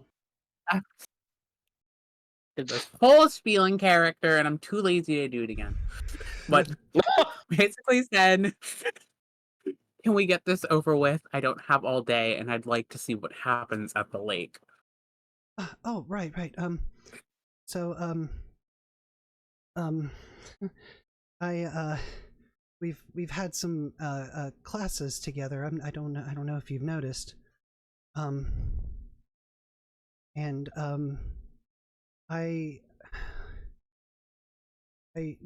you, fuck. How do I say this? I think that I think you're really neat, and you I know you have one friend, the Betty, but maybe we could the two of us start hanging out. You don't have to answer right away. I just I'm just very I think you're interesting, and you're very smart, and I fuck yeah, that's pretty much it.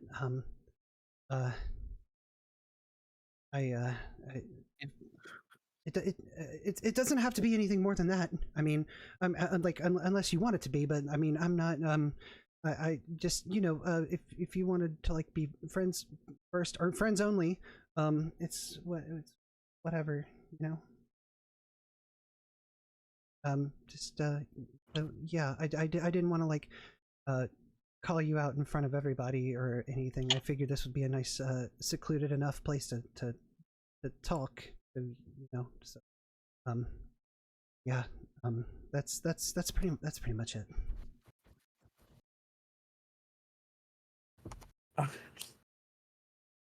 I feel like this is out of context. My first response would have been, "Oh, that's your angle." You know, like the telling, like, "Oh, I see now." Um, Aha!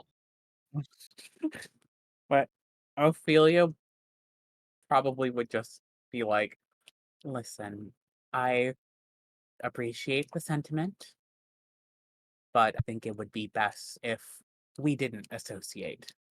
I don't like already having one friend of fear of her getting hurt, so I'd rather not have more people to fear about getting hurt." It, I, is it, what do you mean getting hurt? Is there something? Is it something? Is it something with me? Is there something that I don't know? Am I doing something wrong? I don't. No, it's me, but I can't really talk much. I have to go now. And Ophelia just walks away like a bitch, but it's that, not me. As you are getting up to turn away, you notice that there are two other people who are standing towards the end of the bleacher, who you assume have been watching the Oh God. and as you look over, you see that Melissa and Melissa, Tina. yeah, Melissa and Tina are standing there. Melissa has her arms crossed, Oh God. and she Oh goes, my God, it's the worst possible scenario. Ophelia's gonna get jumped. Ophelia, run. and Melissa just kind of arms folded, cocks her head to the side, and goes, "Well, well, well, what do we have here?" And I think that's a good spot for our intermission. Yeah. Oh my gosh. All right. It is. I'll say that we are going to. We'll get the dice rolling here again at about 10 after. I'm going to step up and grab a drink. Use the little swamp guy's room, and I'll be back and catch up with chat and everything. Talk to the players as they come back, and then 10 o'clock we'll get the dice rolling again. Sound good to everybody? Yeah. Roger. 10 o'clock. What? 10 o'clock is 3 Damn. minutes for you. I was hoping I could take a shower. I ain't got 3 minutes to take a shower. Oh no, just no. just jump out. The break's until 10 after. Just to clarify. Oh, Yes, sorry. 10 after. Oh, my apologies. That makes me way more sense. Yes. So roughly Wait. 12 minutes from now, we'll get the dice rolling again. But I'll be back here in a few to catch up with chat, talk about Project Open Table, and we'll continue here shortly. So I'll see you guys after the break. Yeah.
Alright.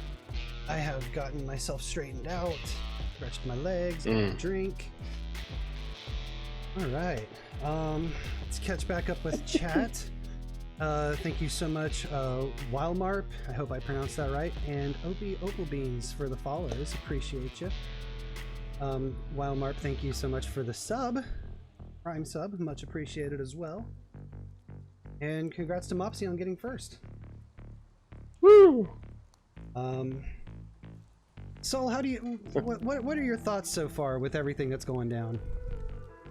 My thoughts, I'm honestly loving it. I just it's kind of funny how I didn't intend for Cass to be this way, but I don't regret this path I'm choosing of him trying to be a good guy in a way.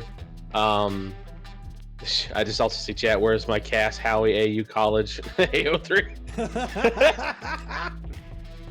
Somebody's gonna be writing it.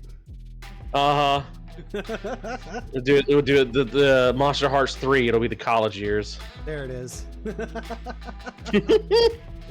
Absolutely. Yeah. But yeah, no. God, everybody's so good. I know that that your intended path for Cassidy was to like not be, you know, kind of like the focus of really a whole lot. But I think with everything that happened between Damien and Uriah, it's then you kind of coming into this different track. It's definitely presenting a really good like moral quandary almost with you. Yeah, because as I'm getting into Cass's headspace, I'm like, he doesn't want to be the center of attention. He doesn't want to acknowledge the beast within being even remotely right. But when not seeing Chester do what he did, but seeing the panic in Uriah's face and knowing that Damien will throttle the poor kid, and thinking about, you know, like at first wanting to step in to just be like, I'll take the beating just because, but then the whole mention of honor and all this stuff and his class president, I'll look bad. I'm like, Cass gained a little bit of respect for Uriah for basically going, you know, I may not have done this thing, but I'm in this situation. I'm going to at least, you know, face it. And I tried through Cass to pass on wisdom of saying, hey, don't give him the satisfaction of being afraid. Stand up to him. Let him lash out, be calm. It's one of those things. It's like, it's too bad you can't just like clap his shoulder. Here, you have temporary werewolf agility, just so you can avoid that shit. Because I'm sure Damien's gonna go off on him, and just this typical high school mentality of, oh, I'm so fucking murdered. They're gonna throw me in the lake. I'm gonna be they have a funeral of me being like 18, you know, and he's, you know, Damien won't be in trouble because he's still a kid, and it's like, oh god, no. Yeah,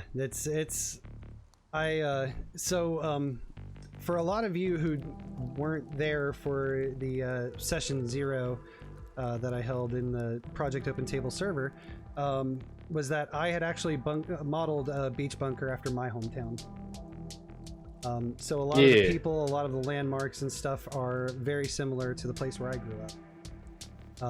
And a lot of the experiences and stuff that are unfolding here, I've also either been part of or witnessed. So I'm pulling on a lot of my own like life experience with high school and stuff to basically set this scene out. Speaking of Project Open Table, I guess we should talk about the reason why we're all here. Project Open Table is a TTRPG Discord server that does its best to prioritize player safety.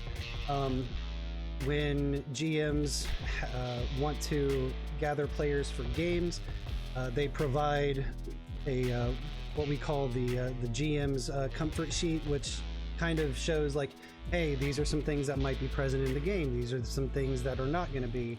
And giving a very detailed layout as to how the game is intended to run. And then the players also have their own comfort checklists with things that they're okay with being in the game, things that they're not okay with being in the game, so on and so forth. as far as our GMs, to be able to run games, you do have to apply for the GM position. It's just something that we do to try to cut out bad actors, because everybody's had those tabletop horror stories of they were in a game and the GM did something shitty, or one of the players was being really toxic, either in or out of character. And Project Open Table is a community that is trying to lessen, if not eradicate, those problems entirely. So if you're interested in coming in and joining in some fun, safe tabletop games, Ace was very kind enough to post the link. Let's go ahead and give that a click. We don't care what system you prefer, because we run all kinds of systems. We don't care if you have been playing for decades or if you haven't even touched a tabletop game, but you might be interested. By all means, come join us. We have a lot of fun. So that's my pitch. Important question. What are the ages of Uriah and Damien year-wise? I think that Uriah is 18. I think they're both 18.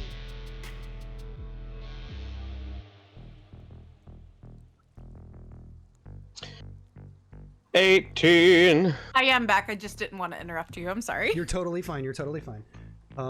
But now that you're back, what's going on through your head as these scenes are playing out? Oh, if you think I'm not about to talk this little shit out of going to this damn fight, that is exactly what's gonna happen. As soon as he finishes vomiting his guts out, we're having a conversation. Jesus fuck. That is the most going through my head, I'll be honest. Like, I am especially scared. since the romance over there clearly wasn't gonna pan out. I'm like, oh, okay, redirect attention. Yeah, absolutely. Mikami, what about you? Well, I'm just waiting for the chaos to unfold. It's me, I'm chaos. You just unfold yourself. Excellent. Let's see, is Mopsy. Mopsy was gonna fucking shower. Oh yeah, Mopsy was gonna shower. Yep. Get to the shower. Go. Do it now. Also, funny mention, Gil. Those who are on the server for Project Open Table can see our character gallery, which are images of the characters that we play in these games. And I just posted both images for Gargan, both his human and his monster form. Yeah, that's right. I should have done a werewolf form for Cass. I may go do that real quick. Yeah. I just did it like 5 Oh, minutes. yeah. I love Hero Forge. Hero Forge is great. Meanwhile, I'm gonna go pull up my file of Swamp Daddy, and I'm going to do a version without the googly eyes. So if Gil wants to get the mouse pad printed without the googly eyes and the two actual ones, he'll have the file Let's for go. that. That's hilarious. Oh, Mopsy works tomorrow morning. Okay, we're not planning on running much or very late. I've been doing my best to try to cut down my session times from like, hey, fuck it, whatever, to like, I try to get things wrapped up around the 3-hour mark. Obviously, if we're like in the middle of something serious, we might go a bit over. The hard cutoff is like 4 hours. So like for me, it would be midnight. I feel like once you pass over the 4-hour mark, unless you're doing it like intentionally for like a marathon thing or something, the players get tired, they get like hazy. It just seems to drag a little bit. So I'm trying my best to cut my sessions down for the sake of the players and for the sake of the audience, so they don't have to watch like You're doing great. 5-6 hours of gameplay. 24-hour TTRPG session win, that'd be fucking wild. Only Oh, in man. person and with alcohol and an app. That's the only way 24-hour sessions work. Exactly. Yeah, 100%. Like, just have everyone bring sleeping bags, and that's how you do it. And Gil, I sent you the eyeless version if you want to put physical googly eyes on your mouse pad. Absolutely. Imagine one of those booby mouse grabs, but instead of the boobs, it's just the googly eyes. I can resize it for that. I have the pecs set up. Like, I used one of the booba mouse pads as the base for, like, setting the bleed and shit. We could do one where we've set it up so that you put googly eyes on that. That would not be hard. Okay,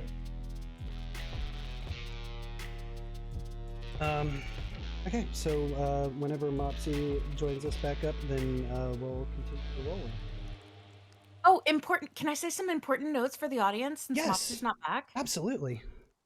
All right, audience, just so you know, I named 3 of our students after other people. It's very important that you know this. So Gertie Smith is based on Gil Swamp Guy. Uriah Campbell is based on Undead Commander. And Tobias Hatfield, who hasn't done much so far, but they're based on TV Head, who are all 3 leaders of the fucking Project Open Table. Nice. The fucking project, oh my god. Yeah, some of the there was, like, for me at least, and there are some strong parallels that were drawn. Yeah, it was a lot of fun. Session 0 for this game was a blast. Just like creating like the different NPCs. I've got like a whole note list of all these different NPCs and like what they're all about. I have a whole Pinterest board of Melissa, of like photos I've taken of her. That's why I love playing Monsterhearts, because it allows for such cool interactions and cool dynamics between characters. And Monsterhearts has its roles, but it's mostly about roleplay. So it allows for some juicy stuff. Oh yeah. Like the college AU that's going to be on AO3 later. Yeah. If you write that, I want that link. Yeah. Yo, I just have to write a transcript of what was happening in their one-on-one earlier, but like no context for why it was happening.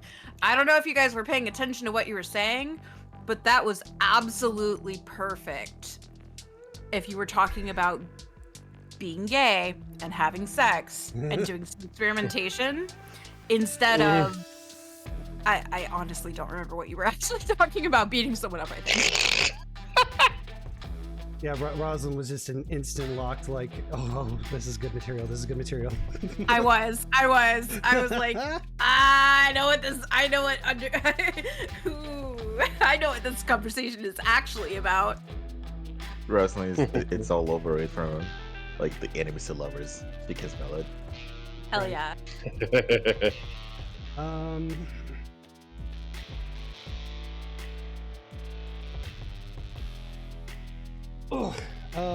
Should we let Undead Commander know he's about to get beaten up? Undead's streaming right now. I don't think this is an opportune time. I know. I'm tempted.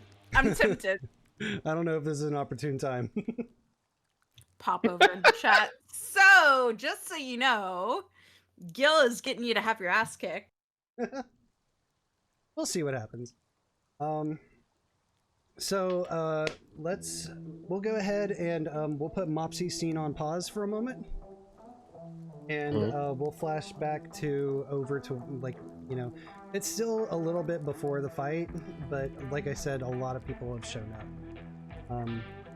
So there's definitely going to be some more interactions. Do I get my talking to scene? Yeah, you can have your talking to scene. So whenever Mopsy gets back, once we wrap up that scene, we can jump back to what she's going to do about the situation that she's found herself in. All right, let's kick it over.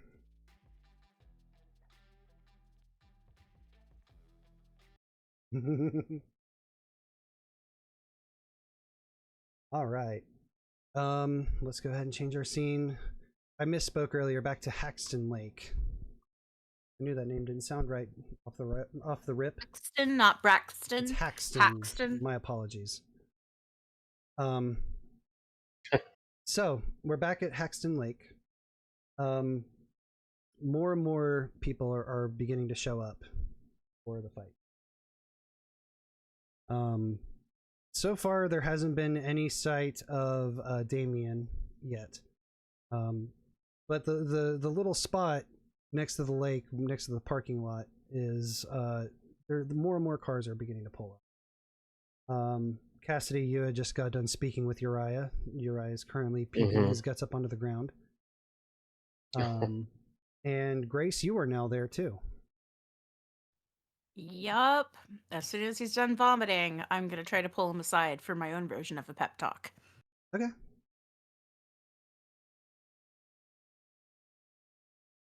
And before you continue, since we haven't had Howard come in yet with what they're doing, Howard, is there something that you would like to do at any point between after school, essentially?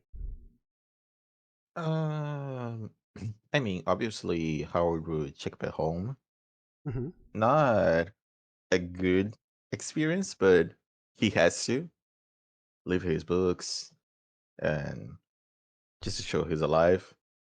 Not his dad care, but he's there. Okay. So he's back at home. What is what's Howard's home situation like?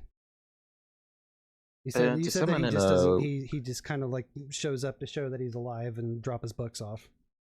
Yeah. I would say that shortening to one word is bad. Okay. Howard's mother has already left the house a few years ago. Mm-hmm. His dad is not coping well.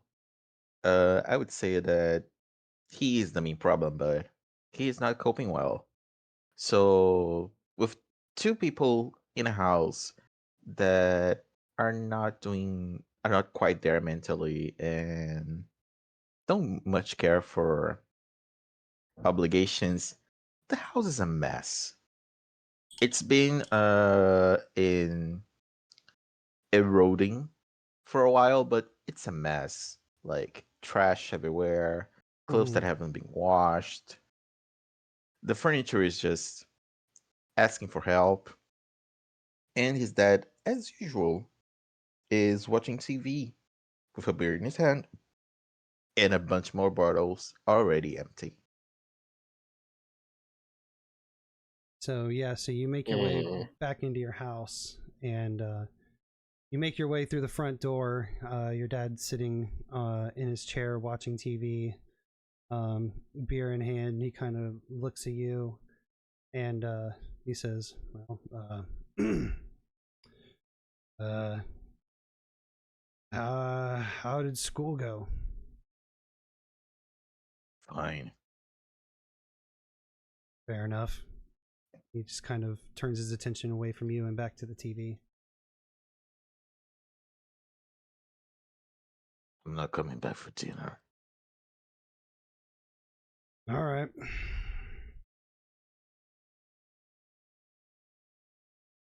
He doesn't even look at you. He's just keeping his focus on the TV. Yeah. He's checking. Good lord. How drunk is he right now? He's had a few beers, but you've known that he's capable of taking down way more. So he's not drunk. He's very much he's got like a light buzz.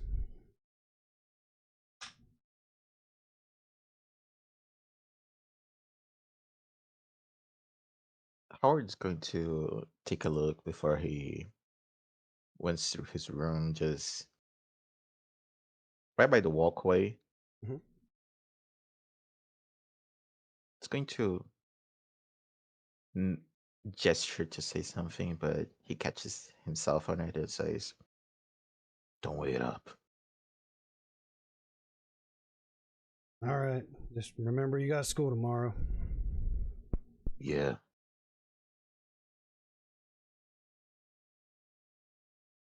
And he gets in. He needs a clear change of clothes, especially clothes that he doesn't care much about. Mm-hmm. because they would not survive this night. Is tonight the full moon? Oddly I enough, would it say is. that it's not much of What did I a. miss? Nothing yet. We've just been doing some other outside stuff. You miss on Howard's home life. It's not good.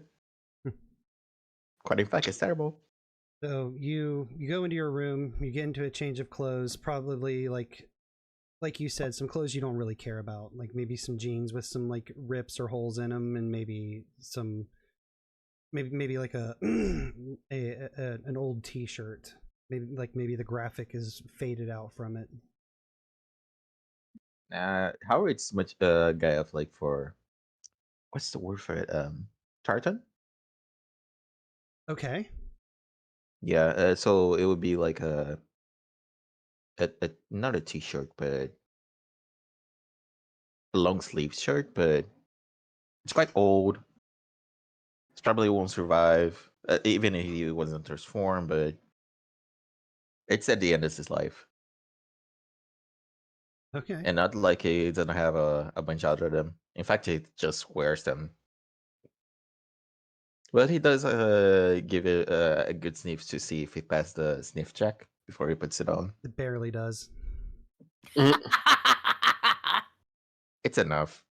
All right.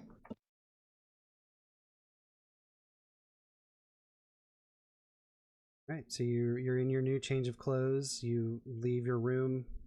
Your dad just kind of like does a quick glance to see who's moving around in his house before returning his attention back to the TV.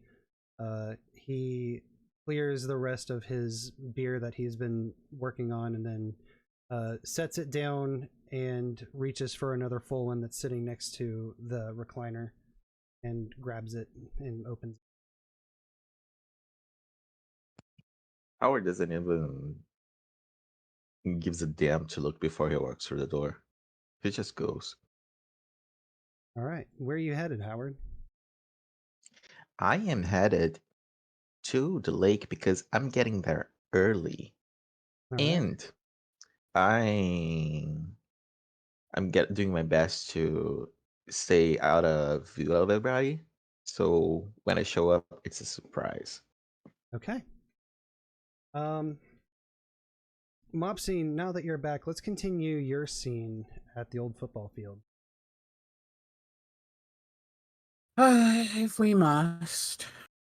So, shortly after you stood up and ended your conversation with Gertie, you see notes. You see Melissa and Tina standing at the other end of the bleachers, and Melissa drops her arms to her side and begins walking towards the two of you in a brisk pace. Tina nervously walking behind her. Melissa says, "Now, what would you be doing here with her?"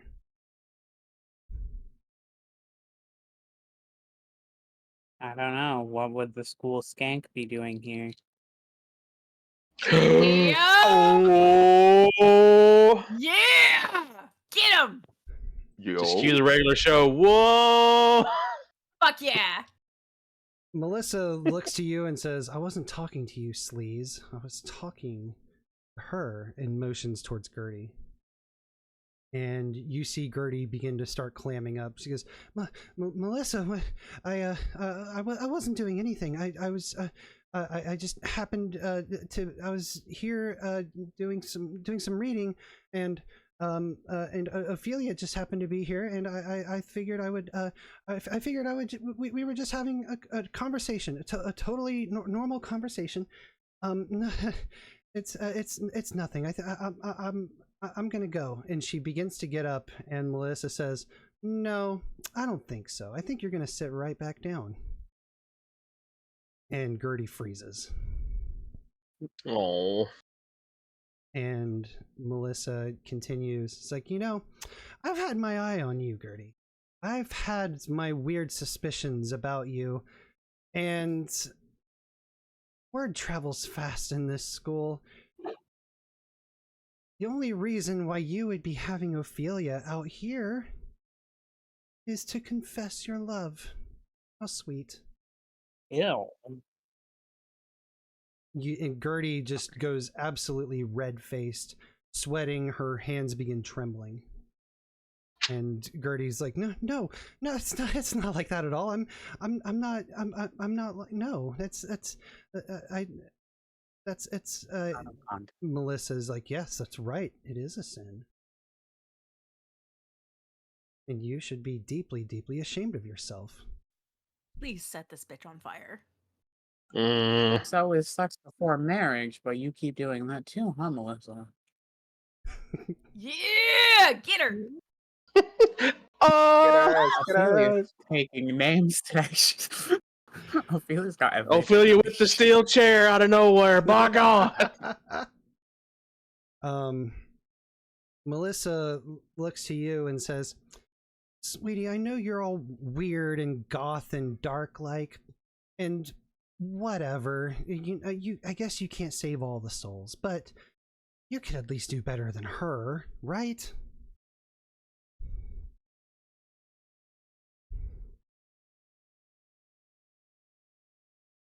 Be gone, thought. My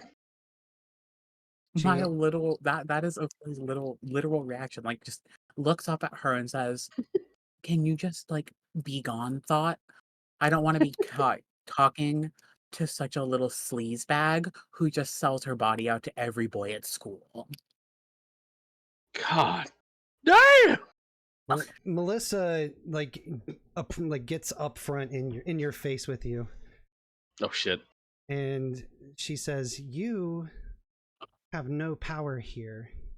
In fact, I could have the entire school turned against both of you within a matter of minutes. And she gets out her phone.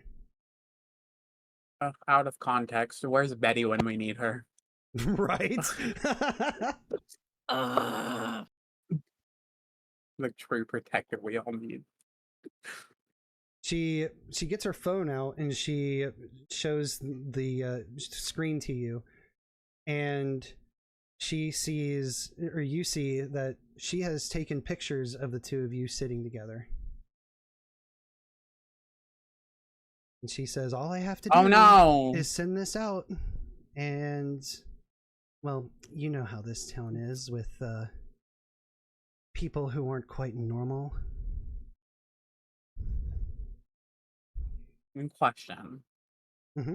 Would Gertie have a notebook out for whatever reason? I know Ophelia wouldn't. Yeah. Well, no, I think Gertie would just have a book. Gertie would have one of her fantasy novels. I can work with that. Mm-hmm. I can work with that. Oh, that's so interesting. Pictures. Wow. I mean, it's almost like people know that me and Gertie have the same English class together and know that we're usually paired up as partners for most of our projects by the teacher. So all we really have to say is we're just working on our English project. Dumb skank. She mumbled that last part under her breath. But who would believe you? Everybody would believe me. After all, I basically run the high school. All I have to say is, oh, look at these two. How romantic. Your word holds nothing. Yeah.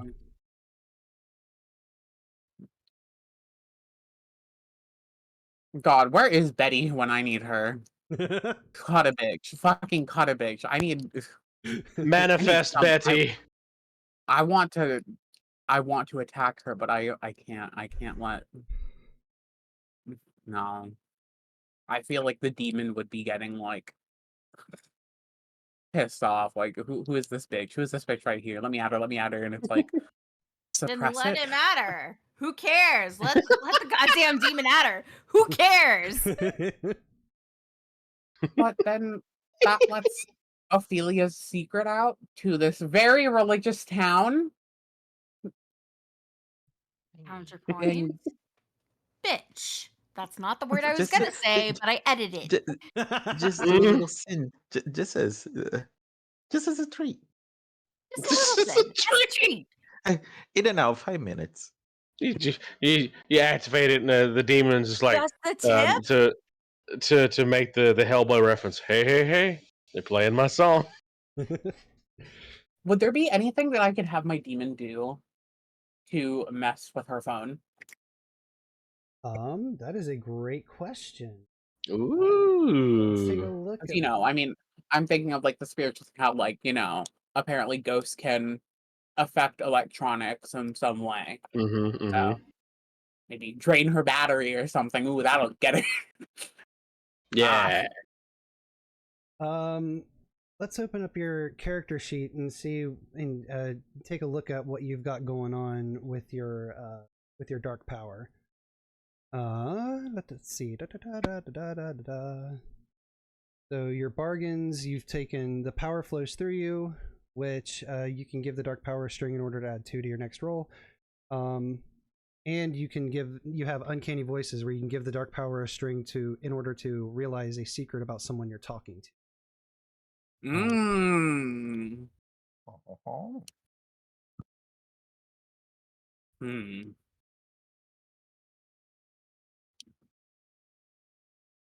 Okay.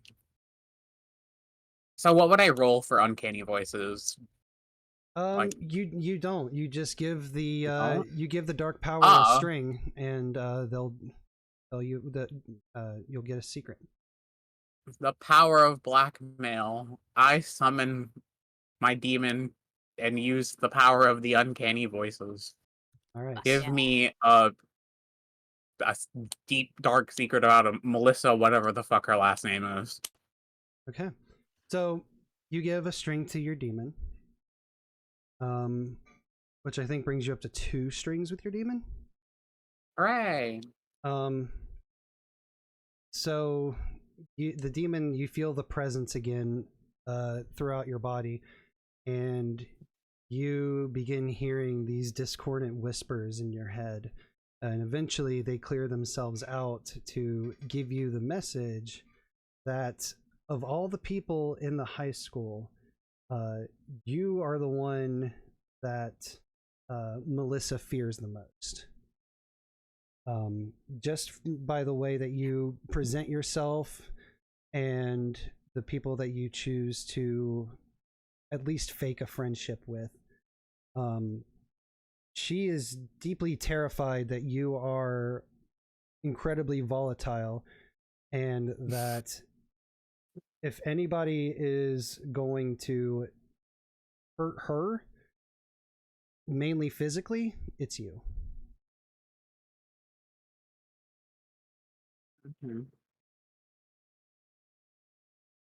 Go ahead then.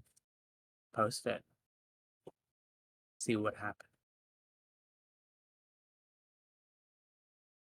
So, do you want to...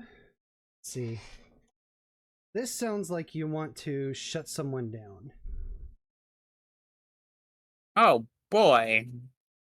So when what does that mean? When you shut someone down, you roll with cold. And if you succeed, oh god, you choose one of the 4 results, which is they lose a string on you. If they have no strings on you, you gain 1 on them.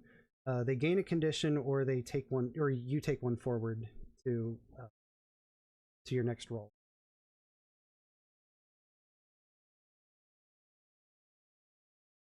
Ugh. Fine, I'll try it, but I have -1 cold.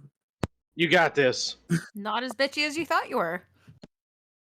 But I think like having the secret would give you something else to this role, maybe. Yeah. I would say learning this secret, you would get a string on Melissa, which you can spend a string to add to your roll.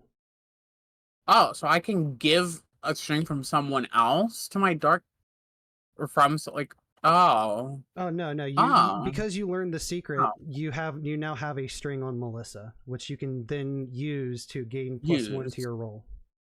Yeah, it's yeah, the I'll do polystrings that. thing. Okay. So when it asks for your modifier, put in a +1 on your cold.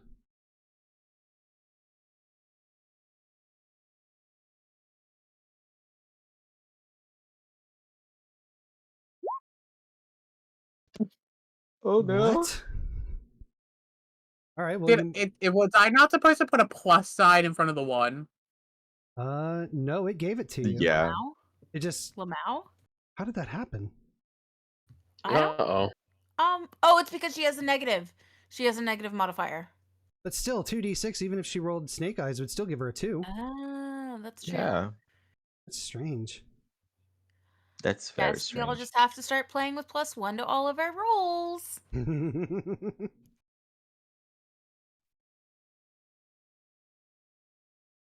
Roll 20 Well, said no.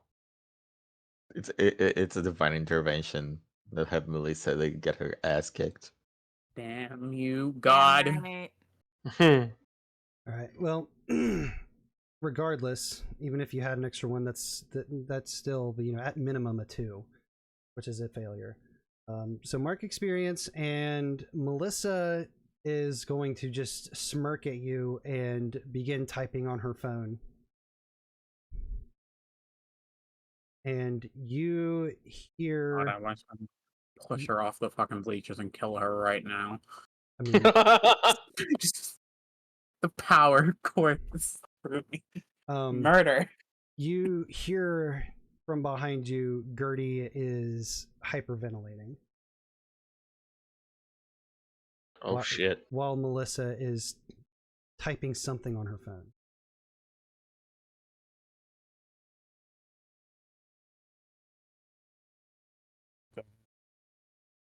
To do. Should I attack? Should I go attack mode? Should I? Can I? Yeah. Can I attack her? You can. Can I bitch slap her? It's a basic move called Lash Out Physically. What do I roll for that? When you lash out physically, you roll with Volatile. I have +2 to volatile.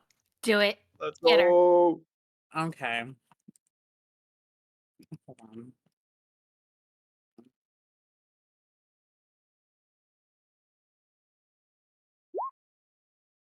Partial succeed. Okay. Good. So, Good. So on a 7 through 9, you harm them, but you choose one. They either learn something about your true nature and gain a string on you. I get to decide how bad the harm turns out, or you become your darkest self. Fuck. So pick one of those options. You can decide how bad the harm is. I don't. That's. Yes. All right. So Melissa is typing on her phone rapidly.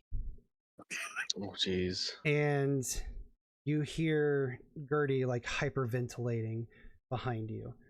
And you step up, and how is it that you attack her again? Bitch slapper. Literally just backhand right to the fucking face. Damn. Just. Yeah, right.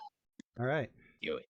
You, Do it. while she's not looking and checking her phone, you haul back and deliver the meanest backhand you could muster.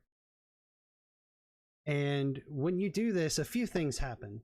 The first thing is that the phone goes flying out of her hand and Good. skitters onto the ground by your feet.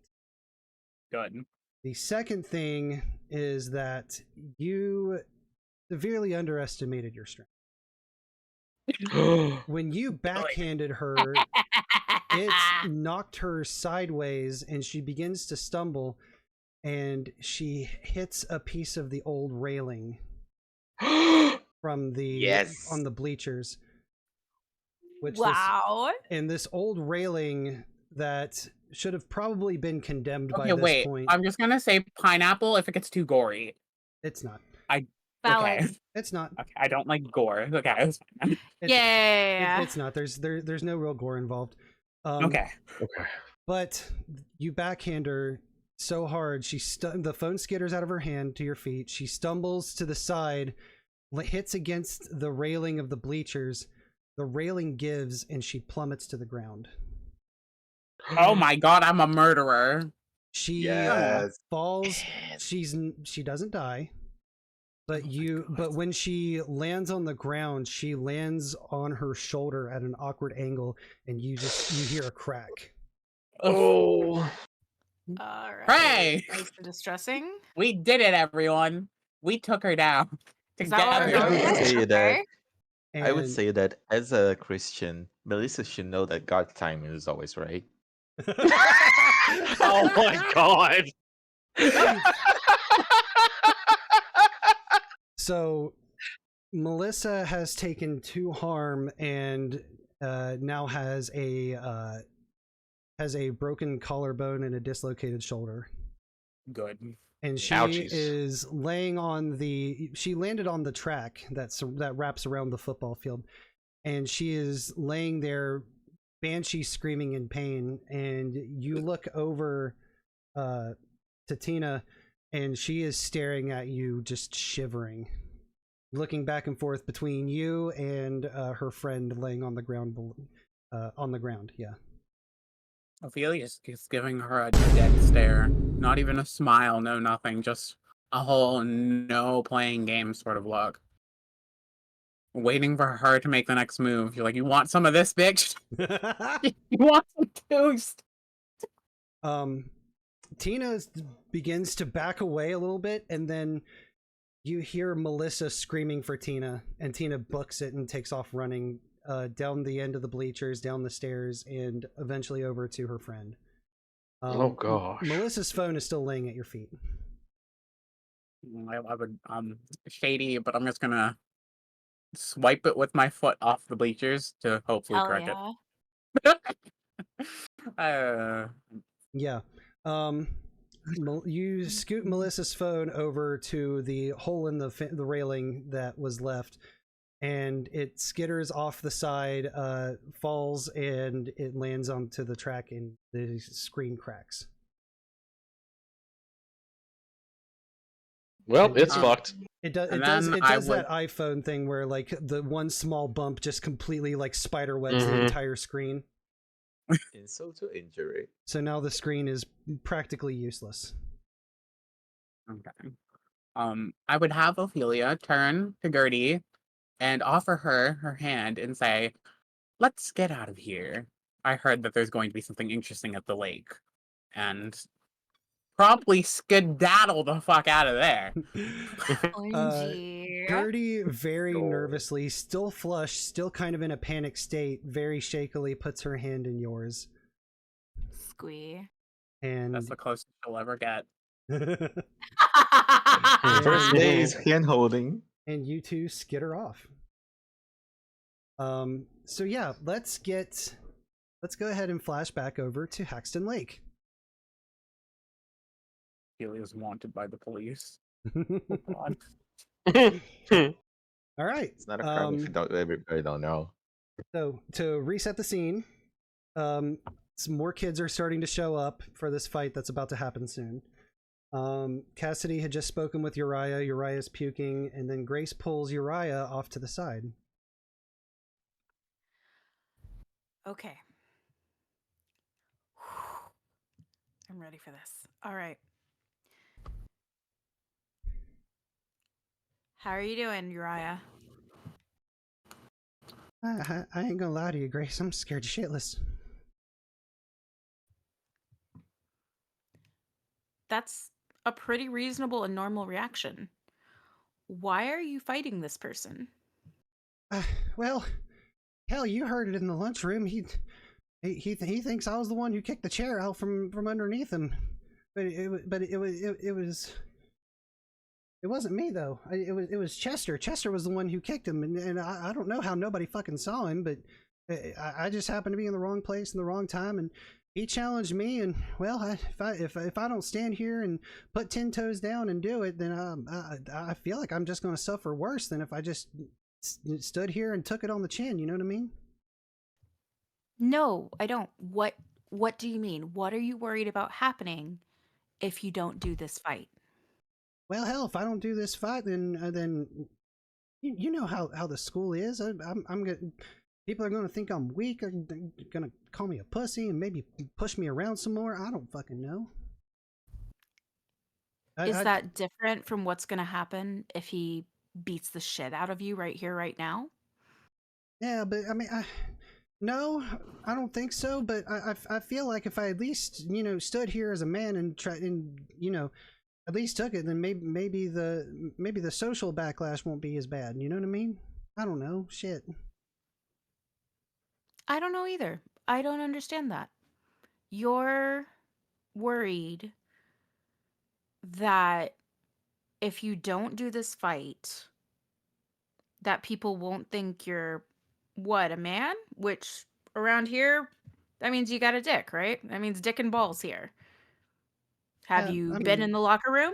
You have a cock and balls? I mean, last time I checked, yeah, but I don't know what that has to fucking do with this. Well, you tell me. You're worried about not being a man. I think you are a man. I think that whether you go to this fight or not doesn't make a difference. I will say, if you go into this fight and Damien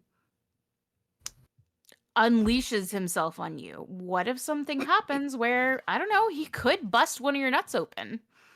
Have you ever seen someone with an exploded testicle?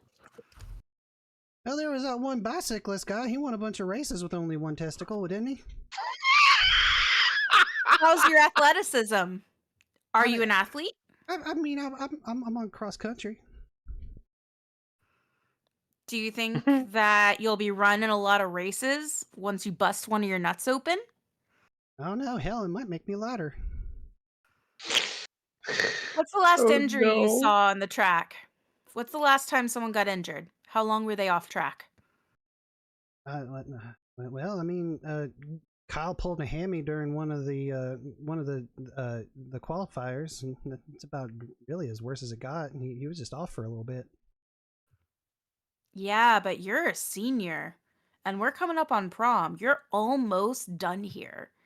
If you pull out at the end of the season, you're not getting anywhere. No one will remember you. I'd like to, rather than in character going through the medical what fucking happens with various injury examples, I'd like to roll cold Mm-hmm. to just be as gory as possible with what can happen with injuries Okay.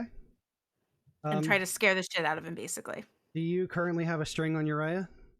I totally don't, but I'm going to prey on his current fear, Mm-hmm. and I don't want to. I understand gore is a concern here, so I'm just going to. Here's my gore insert. Unless you would rather I not roll that and we just pretend that I do the gore insert, but Yeah. Yeah. If you want to, you can. If you would like to. Yeah, I think we can work with that. Yeah, you're trying to like convince him basically to not go through with this by being as cold and awful as possible with the details. I'm going to describe with my many hundred years of not dying all of the terrible things that can happen with various injuries that can happen from essentially blunt force trauma, right? Right. Like without going into details that would get you banned from Twitch, I'm going to be extremely gory and describe exactly what can fucking happen in a fight. Yeah. All right. Let's see it. All right. Okay, so he doesn't hear me or something. So I'm going to say this actually. I'm going to say during your while you're talking to him is when Damien shows up. At this point, a good portion of students are also here now, and some of them even followed him here. I'll also say that Ophelia and Howard are here at this point now too.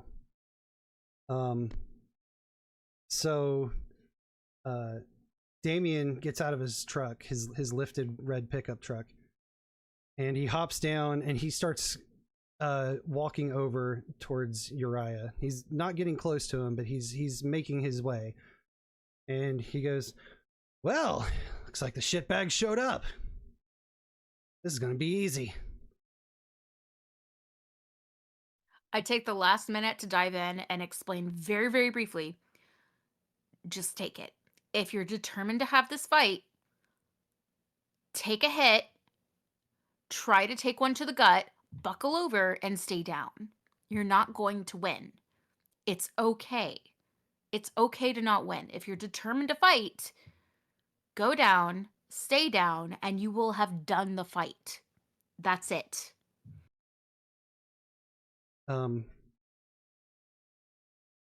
Damien continues to walk over, and then he stops, and then he checks his phone and goes, "Ah, that's right. I forgot that the game's tonight.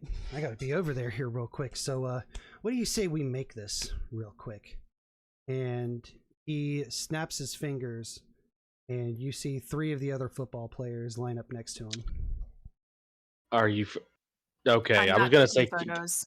I was gonna say Cass has been there watching. And it's like seeing the other 3 come. It's like, oh hell no. At this point, Uriah is shaking in his fucking boots. Ophelia and Howard, you guys clock this too. Okay, I'll just have to ask something. How's the sky? How is the sky? It's 6 o'clock. It is getting kind of close to where the sun is beginning to set.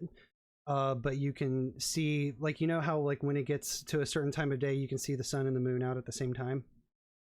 Yep.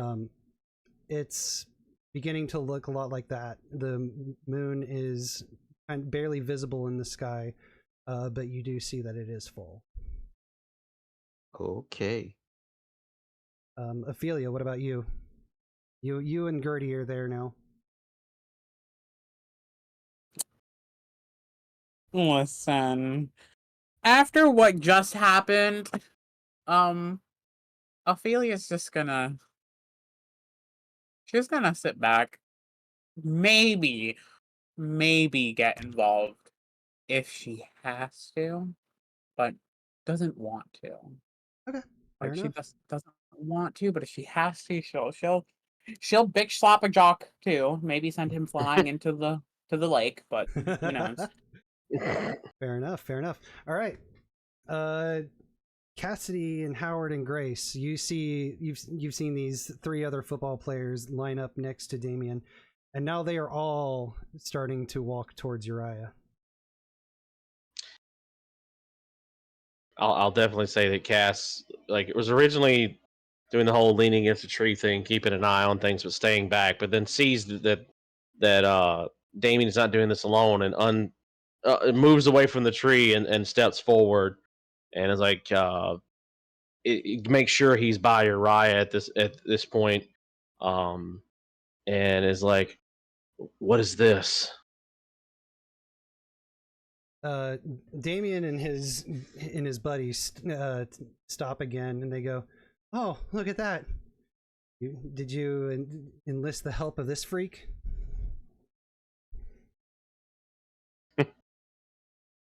See, he called Cass a freak. Yeah. Cass smiles a little bit and is like, "I was under the impression this was going to be a one-on-one fight." Damien says, No, time is money, and we got a homecoming game to win. I want to get this done. I want to teach this piece of shit a lesson.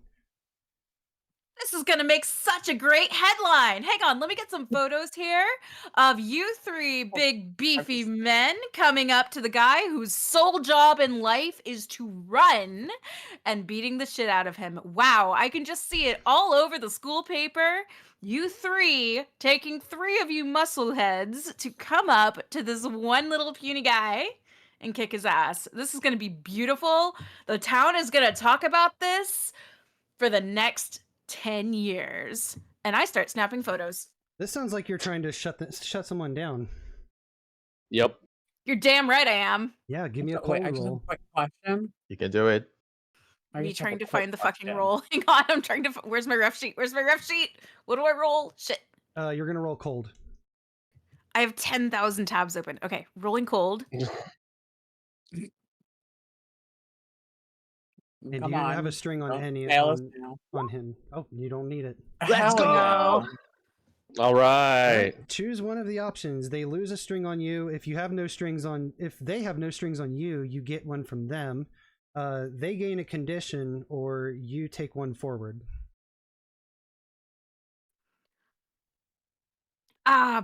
Fuck. Party members, which one makes them go away?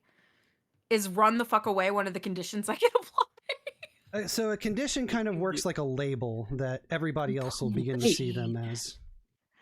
You Wait, could Apply the condition coward. Okay. Yes. I apply the condition coward. All right. To all three of them. Okay. Cowardice. So after you say that, you hear some murmurs between some of the students who have arrived to see this fight, and some of them are starting to come around like, yeah, this is kind of fucked up.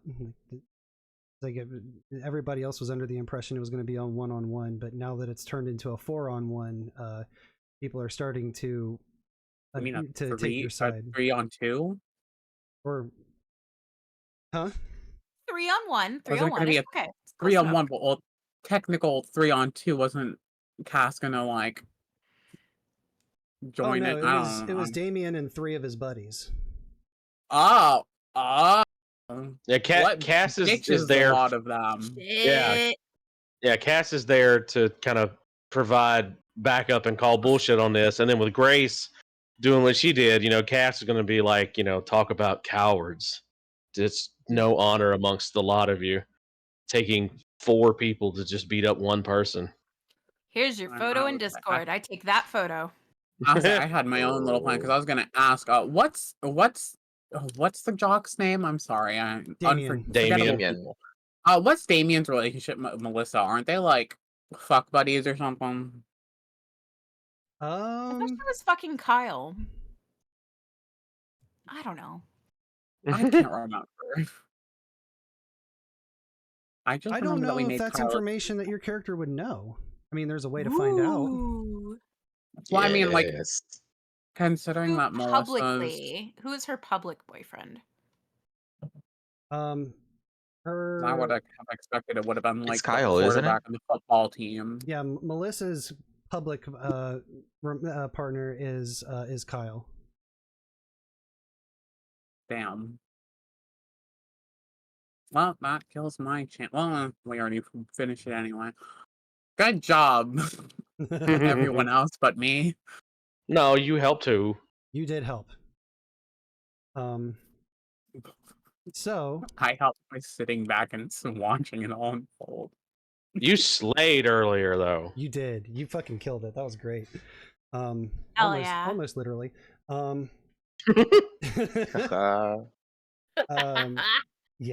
So yeah, Damien is now standing there with his 3 buddies, and he's like, I ain't no fucking coward. I'm efficient. And if you want in on this ass beating too, then I'm more than welcome to make the odds a little bit more even if that pleases you. And he does like a kind of like a mocking like curtsy. I'm just here to make a documentary, record the show. Better hurry it up though. I gotta get good shots of the football field too. Oh God. The crime scene. Ophelia tenses up at this. Wrong football field. The new school does have its own football field. It's just where the old school isn't being used anymore. The old football field is where people hang out. Phew. Yeah, you're good. You're good. Safe for now. Mm-hmm. For now. Howard, is there anything that you want to do in this moment, or Cass? I wanna, because I am like hidden. Am I?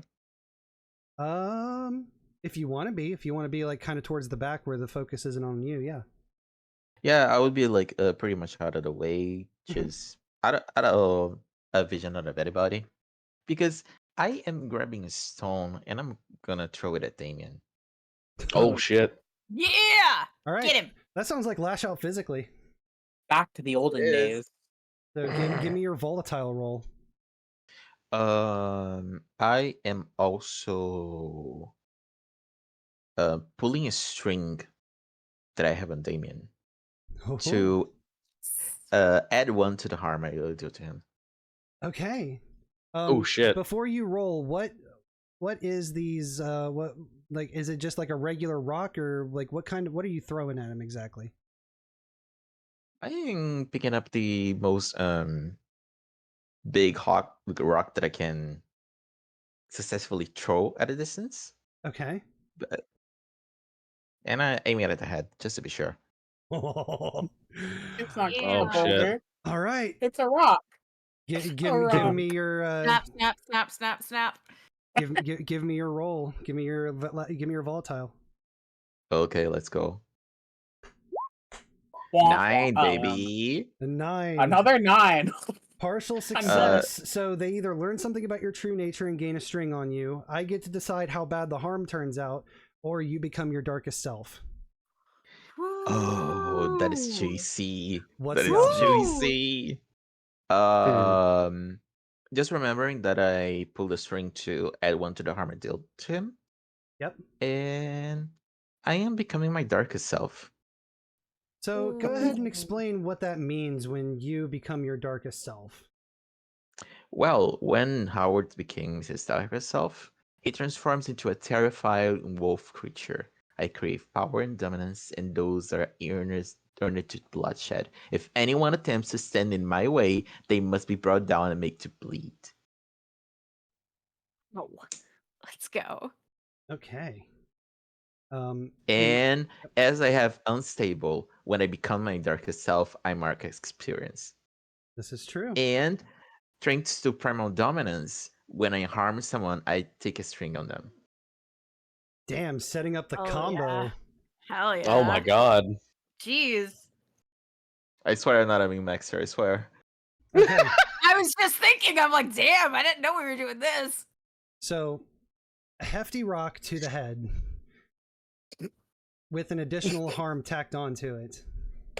Okay. Here's what happens. Oh god! You reach down, you're at the back of the crowd, nobody's focused on you. You grab this large, I would say probably a little bit smaller than a baseball sized rock. And you whip this motherfucker at Damien's head. This is you beam him. You hit him absolutely. Bonk. I'm gonna say that Damien takes 2 harm from this. And he now has like a bloody gash on the side of his head. Ooh. Also, thanks to my extra harm from pulling the string, it would be 3 harm, right? No, that is with the +1. Okay. Ah, Yeah. good. So he gets hit and he immediately goes into like rage status and he starts looking around for whoever the fuck threw that rock. And that's when he sees you as you begin your transformation process. He sees you begin to morph out of your human form and get taller and more muscle, and the fur starts to grow on all corners of your body, and your snout elongates, and he sees that he watches you become a werewolf. Oh my god. Oh Jesus. my god. How's everybody else reacting to this? Snap, snap, snap, snap, snap. Make sure to get my good Cass. side. Cass is not happy for damn Yeah. sure. Is there something Cass wants to do in this moment? Oh, go ahead, Ophelia. Sorry, I was saying Ophelia's just honestly out of character for her, but she would probably be like keeping people behind her, like, oh my god, like they're just like she's like in front of a group of people and they're just like, what the fuck? And she's like at the head of it because she knows at least if she has to, she might be able to protect them if she has to. So All right. she's not big. She cares. Okay. So then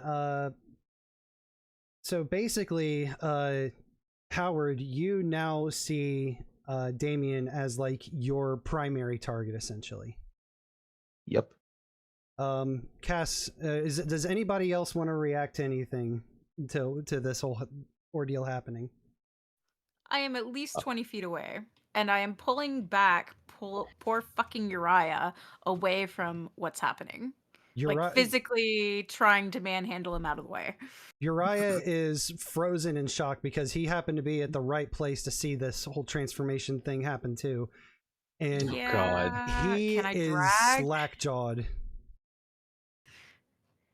So I would say for get you your to ass drag, over here. I would say for you to drag him away would be effortless. Oh, okay. I wasn't sure how strong my character was. No, he's penalty to volatile. Okay, good. As long as he'll actually like. Oh, he's a drag. twink. It's okay. He's practically out of his body, just frozen. So like you pulling him away, he just like his legs keep him up, and that's about it. Oh, Jeez, poor thing. Oh well. Shouldn't have hit the Rizzy. This is. I'll say that Cass tries to think of what to do in this situation because this is what he feared would happen in a way with how Howard really wanted at Damien. Cass's eyes kind of like he's staring at Howard. His eyes flare up that werewolf style look real quick, and he goes, Howard, don't. Is he in the way? No. I would say that there's like a bunch of bystanders that are between you and Damien, but like as they turn and see this monstrous wolf creature standing behind them, they immediately like start running. Scatter like roaches, if you will. Yeah, they scatter like roaches, and the only ones who don't seem to be moving is Ophelia, Grace, and Cassidy. Uriah is just like paralyzed with shock. Damien is now looking at you like, what the fuck is this? And his buddies are now also like tensed up and very, very, very freaked out. Okay. So currently there's nobody between you and Damien. I will take advantage of the moment. And before I jump on Damien snarling, I will howl. Okay. Yeah, you let out this blood-curdling howl. And you see that Damien, who is he's confused, he's scared, but he's also like too stuck to like back down. Even though he absolutely has every right to start running himself, but he's not, and neither are his buddies. I'm going in. Is it possible? Sorry, Howard, what'd you say? I'm going in. All right, you begin to advance towards Damien. Is it possible for Cass to get in the way? Yeah, absolutely. I'll say that Cass steps in the way and he looks behind his shoulder at Damien and is like, if you value your life, get the fuck out of here. I'm gonna have you roll cold. This isn't to shut him down, but this is basically this is you bearing the truth to him. Like if you stay here, you die. Yeah. We'll see how he and his buddies handle that. Ah, shit! I got a 6. The rolls have been so on and off today. My God. I say they've been perfect.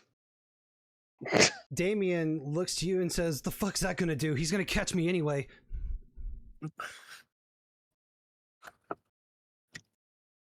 Well, shit. I will say that a couple of his buddies do run, but Damien and one of the other football players are just like frozen in fear, basically. Oh God. Does anybody else want to do anything? Ophelia or Grace? I don't know if I want him to live. I'm kind of on the fence. Listen, Ophelia already almost killed one person. I don't think she wants someone else to die. 2 people, you know. even then, it's a good alibi. Oh my god, the creature, it attacked Melissa too. I saw it. Gertie saw it. We both saw it, and just oh, it was terrifying. We got away with our lives, and it chased us to the lake. So I Ophelia is sure basically I like not my escaped. fucking problem. Not unless it becomes her problem. Fair So enough. she's just standing there, just looking on. Fair enough.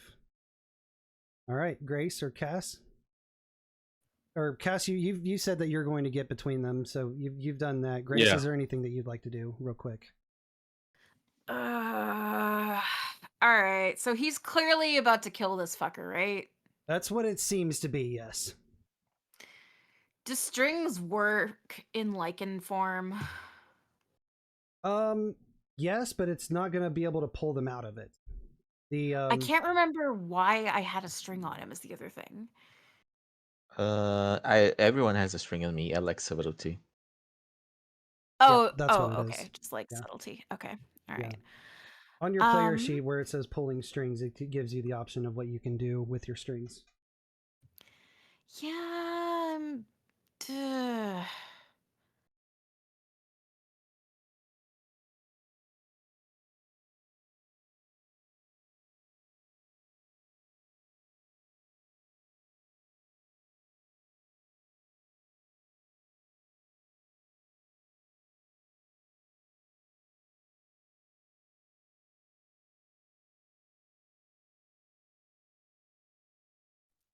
I mean, I can use a string to try to tempt him to do what I want. I could try to redirect him or something like that. I glance over at Cass. I have a string on Cass. I can't remember I think I know what Cass is, right? Cass is the same thing. Everybody has a string on Cass because he lacks subtlety. Yep. Okay. Do I know enough about Cass to try to redirect Howard to Cass? I don't know if you do. Yeah, I don't know either.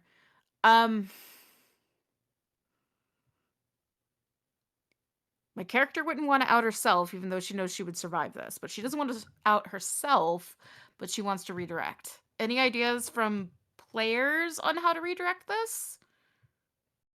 To be frankly, I don't think you can, because it's the darker self. Oh, the strings don't work on Darkest Self? No, I would say that the darker self is very driven. Yeah, The it's just werewolf the is specifically. Yeah, that's fair. like it would have to be something subtle where we try to get him to do something else. Like, pick up a stick and throw How it. close is You're how close is gonna the go fucking to. how close is the damn truck? The truck he arrived in. Damien's truck? I would say it's Yeah. probably about 30 feet away in the parking lot. He can't make that.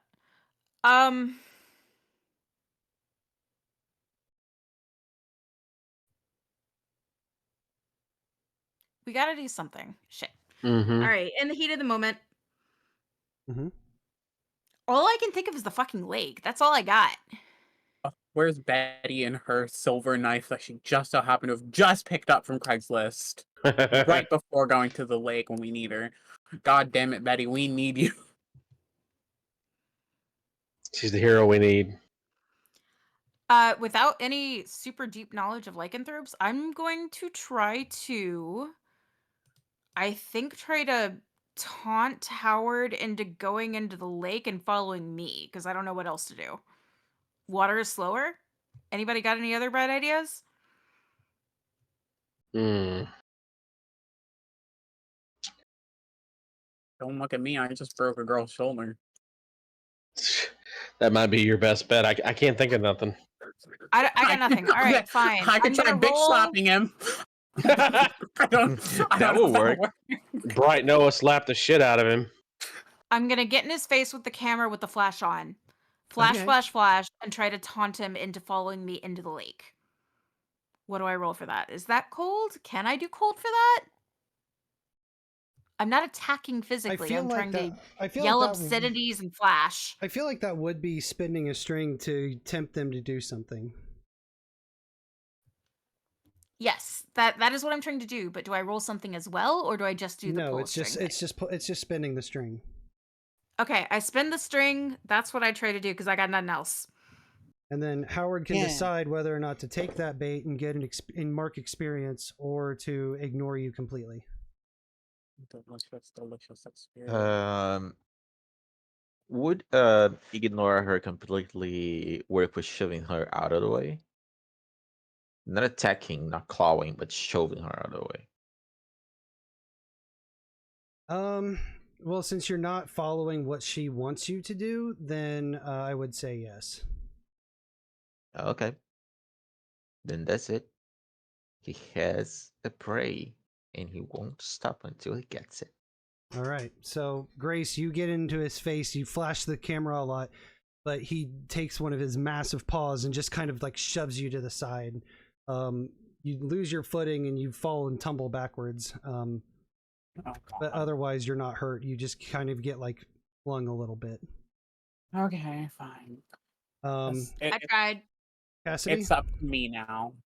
Okay. Or Ophelia? I was gonna have Ophelia try and stop him herself. I was gonna have her, like, I don't know, jump on his back or something. Just distract him at least to let Damien get a fucking head start and run. Even if it's taking harm to herself. She doesn't want to see someone die. She almost saw someone die. She doesn't want to see someone actually die. She didn't pay for that.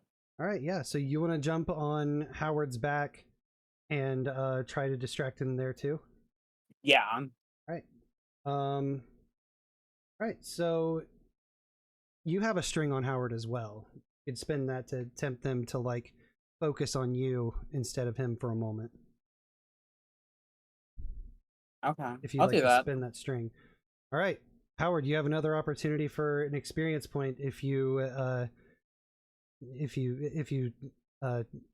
get rid of Ophelia, who has jumped and latched themselves onto your back. Okay. Howard will like shake wildly and try to get rid of her. Yeehaw! Ride 'em, cowboy! All right, so there's a couple seconds where there is a werewolf rodeo happening. So Cassidy, you have bought yourself an extra moment to do something if you would like to.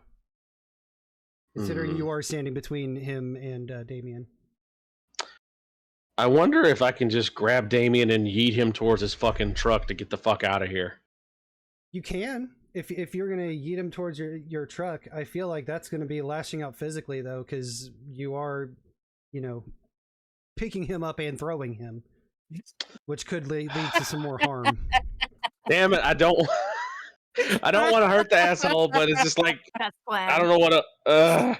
I'll tell you this. If you lash out physically and throw him in the direction of his truck, then I'm gonna say that he'll only take a harm from the fall. That is if you succeed. Do it. You can absolutely do it, yeah. But this does kind of sound like doing a physical violence, even if it is in his best interest. Yeah, well, it's just you know what? Fuck it. Which one is it to roll again? You're gonna be rolling volatile. Okay.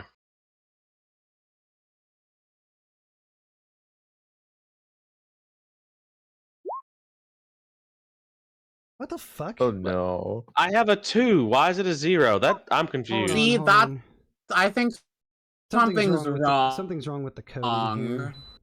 You got a 5 and a 4 on your dice roll. Look, okay, I think it. Did you put? Wait. Did you change your modifier? Did you put a +2 in there? Like, did you do +2 for like? Because I'm noticing it says 2d6 +2 ++2. Oh shit! Why are there 2 pluses? ++2? Okay. Maybe that's that might be bad. causing a problem. All right, because it offers put in the thing, so it's like I put in the 2. That's and my I was gonna bad. say okay. that happened that same thing, the plus is also on my 0 fail. Okay. Okay. Yeah, so Yeah, I think so when you add your modifier, it's only like if you have like a +1 forward or something. Otherwise, it does add the modifier for you. So with you Okay. rolling a 5 and a 4 with your +2 and volatile, that does give you an 11, which is a success. Okay. Yay! A success Yay. with no consequences. So yeah, I'm gonna say that you pick up, you grab Damien. How does this look when you pick Damien up and chuck him? I'll say that that Cass looks to Howard, looks to Damien, has like a couple little takes and goes, "Fuck, get out of here!" Just grabs him by like the scruff of his jacket and just with his right arm just yeets him towards his truck. Just Empty. Yeet. All right. So you yeet Damien towards his truck, and he lands with a thud on the grass. He's going to take 1 harm, but I will let you know that Damien recently took 2 harm from the rock that got flung at his head. So that puts him up to 3. Oh, no. Oh And God. He's not dead. Run, Damien, run. But the impact with him hitting the ground is going to knock him out cold. God damn Oh it. my god. And the other football player finally snaps in, sees Damien get launched towards his truck, and immediately takes off after him to get him up and get him to safety. Damn it. Okay. Thank you. So Damien, Did not put Damien my will own life live. in danger for this.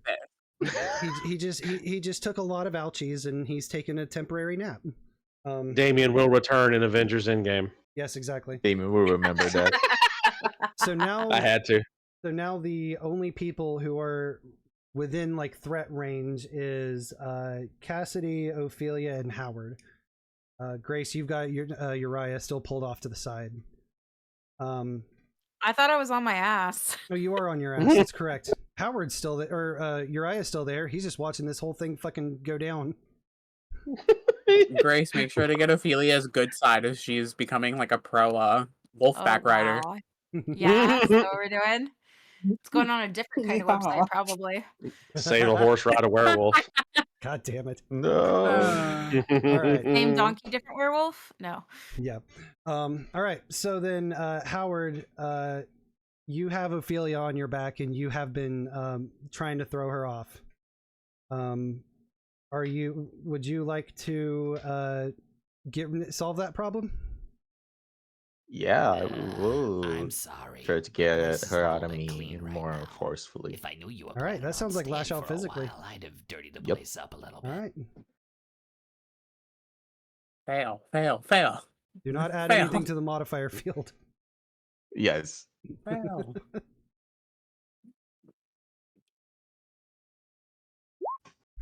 That's a 6. Hooray! It's a fail. Yeah. All right. So, well, mark Goth experience. girl. Ophelia is going beyond the full 8 seconds. Going further beyond. Hold on a second. Do you guys think Ophelia's goth? Yes, I do. She's not goth. She has brown hair and Really? pigtails. Oh, That doesn't mean she's not Or goth. braids. Yeah. She has Yeah. brown hair and braids. Just, she literally just goth wears is a dresses. construct. Literally, that. She's Wednesday Addams as a brunette. Who wears light blue and purple outfit. Sounds like baby goth. Hatchling goth. She has a That's little different. bit of food there. She's trying. Pastel goth. There it is. Yeah, that's the one. That's the one. That's the one. Oh yeah. So Ophelia, you are still on the back of Howard right now. Right on, cowboy. Cassidy, Grace, is there anything you guys want to do Yeehaw. during this exchange? Get up off my ass. Wait, can I just add? I feel like Ophelia would say, "I can only do this for so long." Just to the others. Maybe Cass can run over and try to help restrain Howard and calm him the fuck down. Okay. Let's see. What do you want to do for that?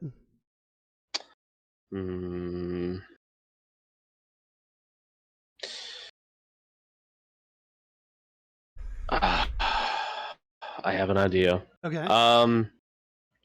I'm gonna use my string on Howard. Okay. And what I'm gonna have do is Cass gets over there, and like I said, he's gonna try to help grapple Howard to also make sure that Ophelia could get off. And Cass is going to say, "Would you Sorry? calm down?" Huh?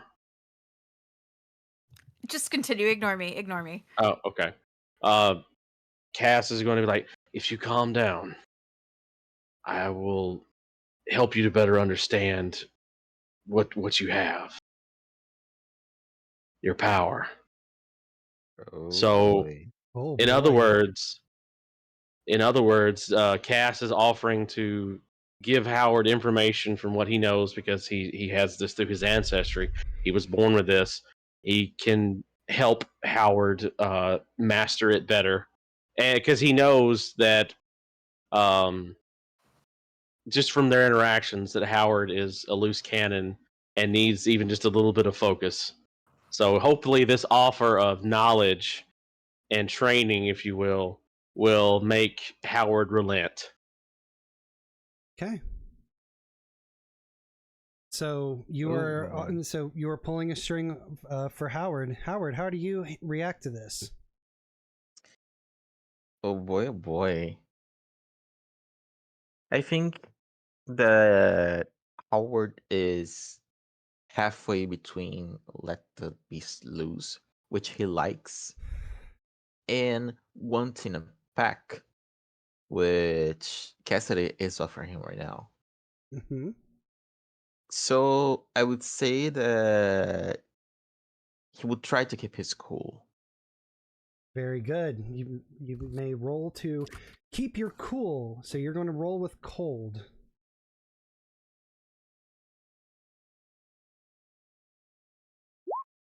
Yo, that's a Partial personal success. succeed. Okay. So according to the player sheet, on a 7 through 9, the MC, Master of Ceremonies, GM, whatever, will tell you how your actions would leave you vulnerable and how you can choose to back down or go through with it. And I think it's pretty laid out as you said it.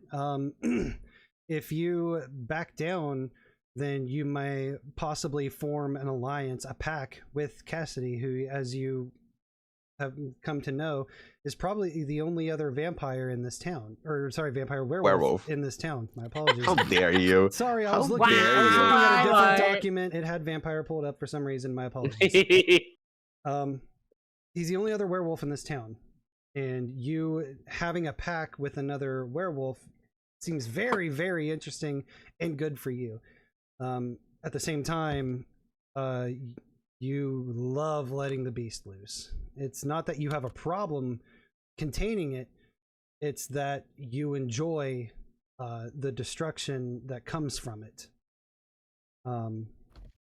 So yeah, you have your option of whether or not you want to continue in your ways of trying to make sure that Damien is taken care of once and for all, or you can choose to back off and potentially have this alliance with Cassidy. Okay. Very reluctantly, Howard will back down. Excellent. So, Cassidy, you see Howard, you see his breathing become more slow and steady, and you see that he stops fighting Ophelia being on his back, and he calms.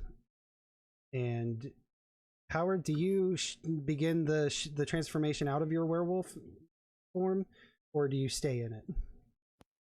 He stays in it. Okay. So you've gotten through to Howard, but he hasn't quite gotten rid of the beast yet. Mm-hmm.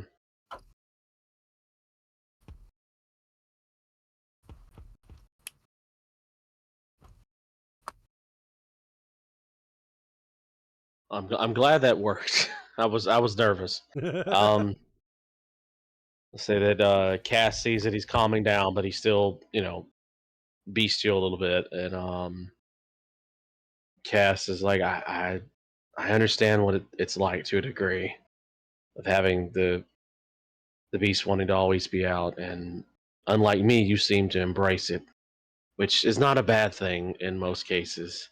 But I can help you deal with it better because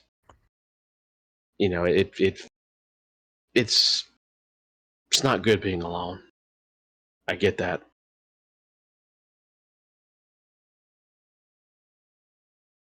That will go right through Howard, because isn't there something worse than being alone in this world? You see, as he lets a yelp, I would say, Mm-hmm. like a hurt dog, he slowly recedes. The beast is away. The man is back. Ophelia's still on his back. She can't really get down. She's kind of short. Uriah passes out.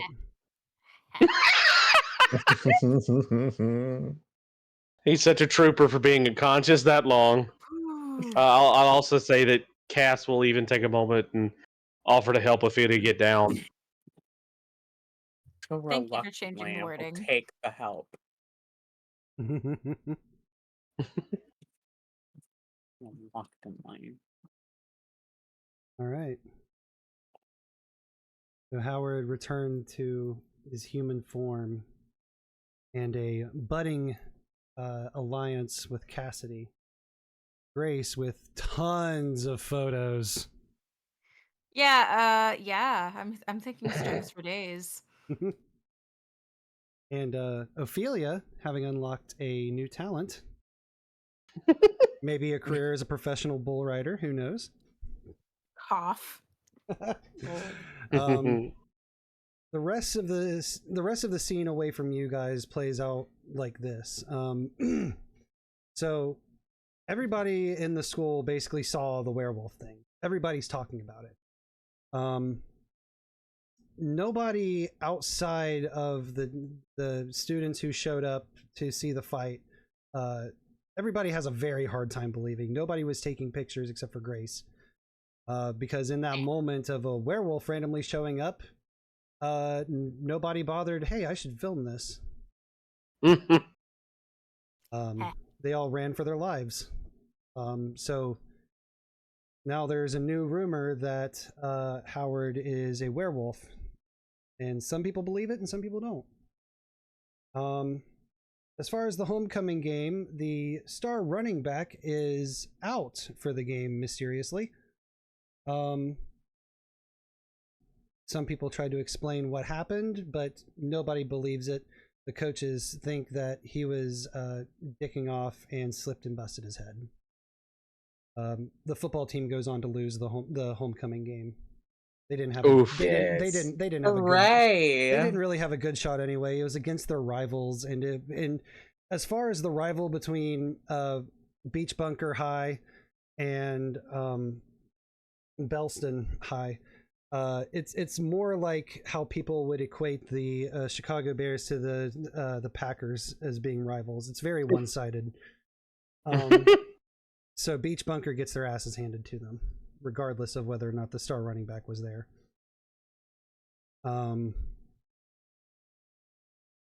Ophelia. Oh God. I would like to turn to you. This is the rest of these scenes take place a few days after the incident at Hexton Lake. So we're gonna say that this is at school, and you guys are in the cafeteria. You are. Oh my God, we're besties now. We're all sitting at the same table. You Love are still it. sitting Oh my by. God. You're still sitting with Betty. Oh, God damn it! Everywhere I go, Betty follows me.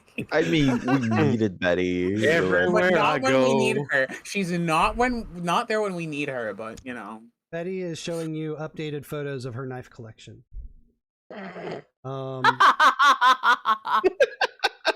And as you are feigning interest, you hear footsteps next to you. And it is Gertie.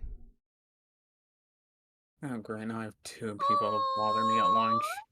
And Gertie says, is it okay if I sit here?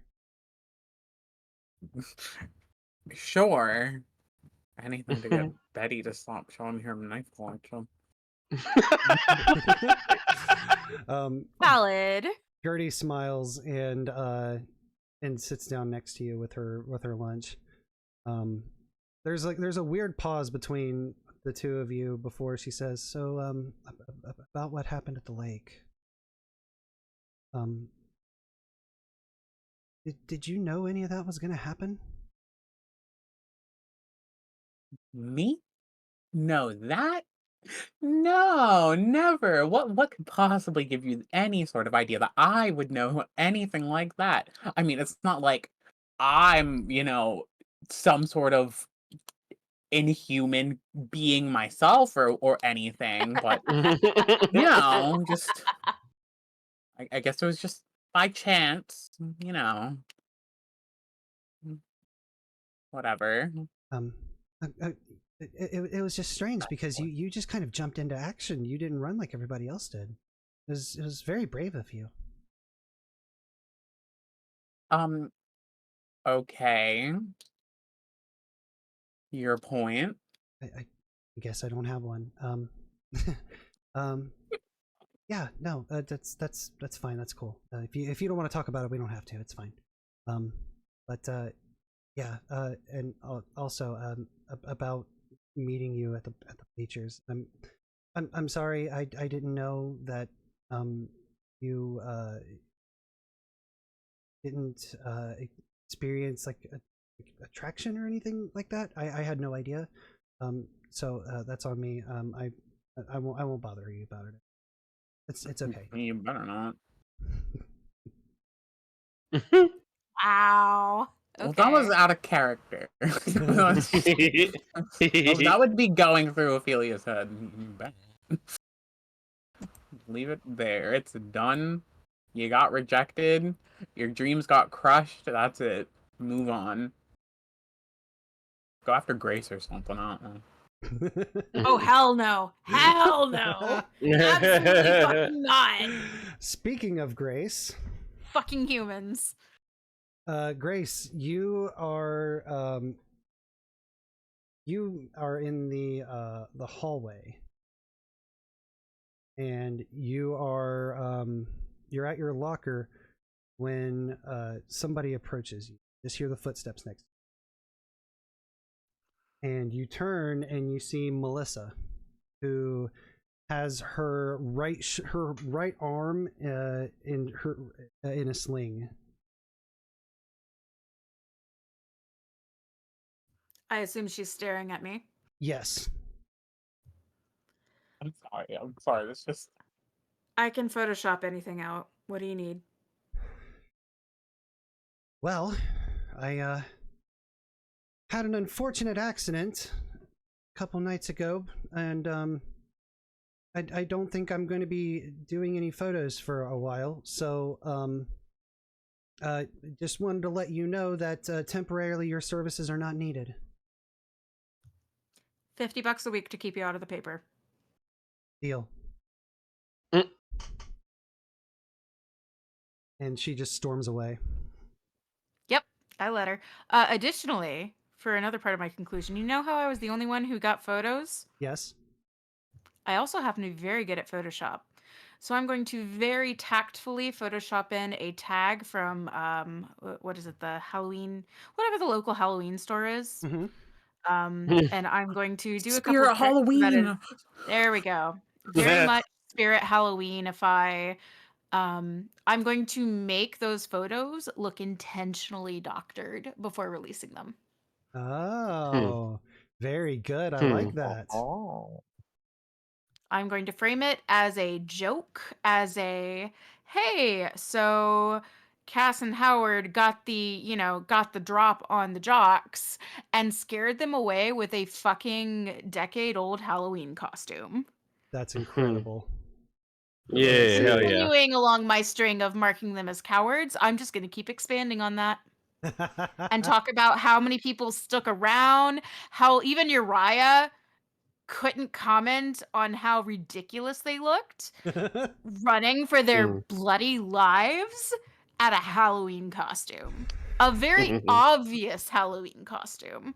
And so on and so forth. Yeah, absolutely. Even fooled Ophelia enough to where she thought she could jump on the werewolf to subdue it. Quick for science.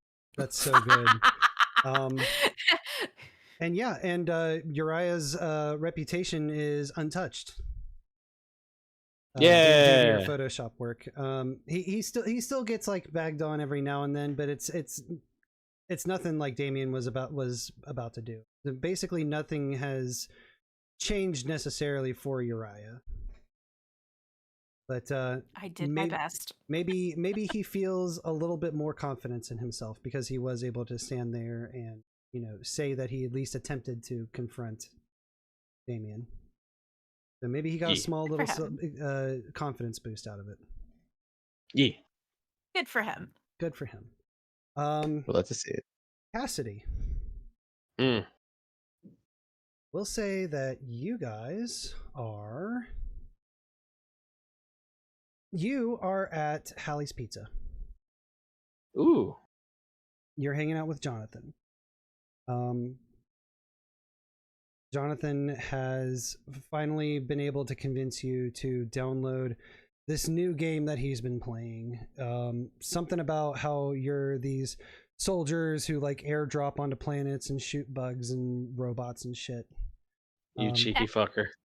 He finally gets you to download it, and you guys are making plans to play it later tonight. When in through the door of Hallie's Pizza walks Howard. It's me. It's you. Well, Howard is a few days later quite with a hangover, has a little dark around his eyes. He's walking a little bit more carefully. And he stops by Cassidy's table.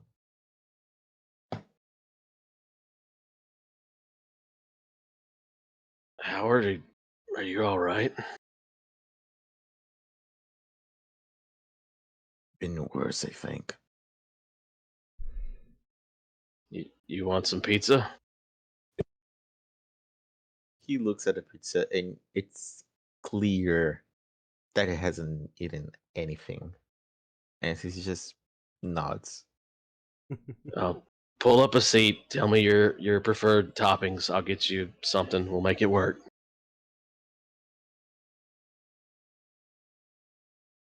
And, you know, Cass makes sure that Howard has food because he's not about to let him sitting there starving and not feeling too good.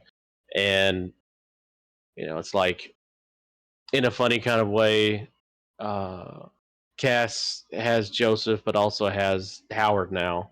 This little friend group has been born, and it can be a balance of werewolf training and hell diving. Because fuck yeah. Yeah, and I think as the camera kind of zooms away from the three of you guys enjoying pizza and Jonathan launching into a rant about which specific weapons are best on each planet and which for each type of mission, and the two of you just kind of like nodding along. The camera pans out away from Hallie's Pizza and over top of the town of Beach Bunker, Ohio, where there's not a whole lot going on. The community is tight-knit. There are rumors about, you know, werewolf sightings somewhere in town, normally near Haxton Lake. But outside of that, nothing much really happens in this town with 2 stoplights and a toxic lake. And I think that is where we will end our session. Yo, let's go. Very well That was That was played, great. you so guys. good. Thank you, Gil. Very well That was played, you Yes. guys. good. That was incredible. Thank you so much for joining me, and thank you to the audience for joining me. Yeah. Again, this whole session was made possible by pulling in people, different players from Project Open Table. So if you would like to join potentially the next game, come join in. There's the link. Thank you, Ace, for dropping that. Again, Project Open Table is a Discord community that focuses on TTRPGs and prioritizes player safety. We hope you'll join us in that mission. With that, I would like to kick it over to my wonderful, wonderful players for their performance. When I call on you guys, if there's something you'd like to shout out, promote, whatever, please do. We'll start off with Ophelia, aka Mopsy. From Shy Girl to Bad Bitch. Love to see it. You love to see it. All right. And then also playing Grace Williams, we have Roslin Goblin. Hello, hello, hello. I think most of you know me anyways, but I stream, I do art, I draw shit, I play games, I run games. In fact, if you want to hop over on Project Open Table, I am running some zombie games in the coming months, and you are welcome to sign up and hang out. I stream Wednesday, Thursday, Friday. See you then. Absolutely. Thank you so much. Next, playing... I'm gonna fucking butcher your last name again. Playing Cassidy Drelov. Yeah, you got it. You got it. Soulstone. Hello. I gotta say, this is a lot of fun. I would almost love a sequel just to do more with these characters because it was so fun. I stream on Twitch. You can find me Soulstone VT at Twitch. I'm also on Twitter a lot, all about spreading positivity and support. And yeah, I don't have a stream schedule because my schedule itself is just too chaotic. But I will usually tweet out or send out word before I start. I'd love to see folks pop in because my streams are all about having fun, being silly. I do silly voice impressions, and I just, try to make people feel better. So I want to thank Gil again for this opportunity, and also just shout out to everybody that played tonight. You're all fucking amazing. Thank you so much, buddy. And finally, last but certainly not least, playing Howard McGargan, we have Mikami. Hey, yeah. Actually, I think I'm the only one here in this call who isn't a streamer. But I do art, mostly DIY stuff, mostly D&D adjacent stuff. I post a lot on Twitter, which is @bits as my waifu underlined. And you see a lot of me talking about art discourse, sharing cool art, talking about cool shit in games, probably complaining about how the DLC for Elden Ring is too hard, but it's stuff. And I wanna take this time to say thank you to Gil and to the other players. As a non-native English speaker and as someone who doesn't live in the US, this experience means a lot to me. Like being able to keep up with everybody else. Not as quick, but I'm doing it. And I'm glad that I had the opportunity to play with this wonderful, wonderful cast of players and GM. And I wonder if you see something next playing on Project Open Table, which you should join. It's good. Yeah. Absolutely. Oh, all right. That was a fantastic session. I am going to kick the party going. We're gonna kick it over to, let's see here. I just saw their name. Why aren't they showing up anymore? The way that Twitch has their like raid things set up now is very, very different and strange. So I'm still navigating it, so I apologize. But okay, here we are. We're going to kick it over to Carmelia the Quetz, who is playing Elden Ring, going through the Elden Ring DLC. Please go send them some love. They are also a TTRPG player. They're wonderful. They raid into me all the time when I'm running my games.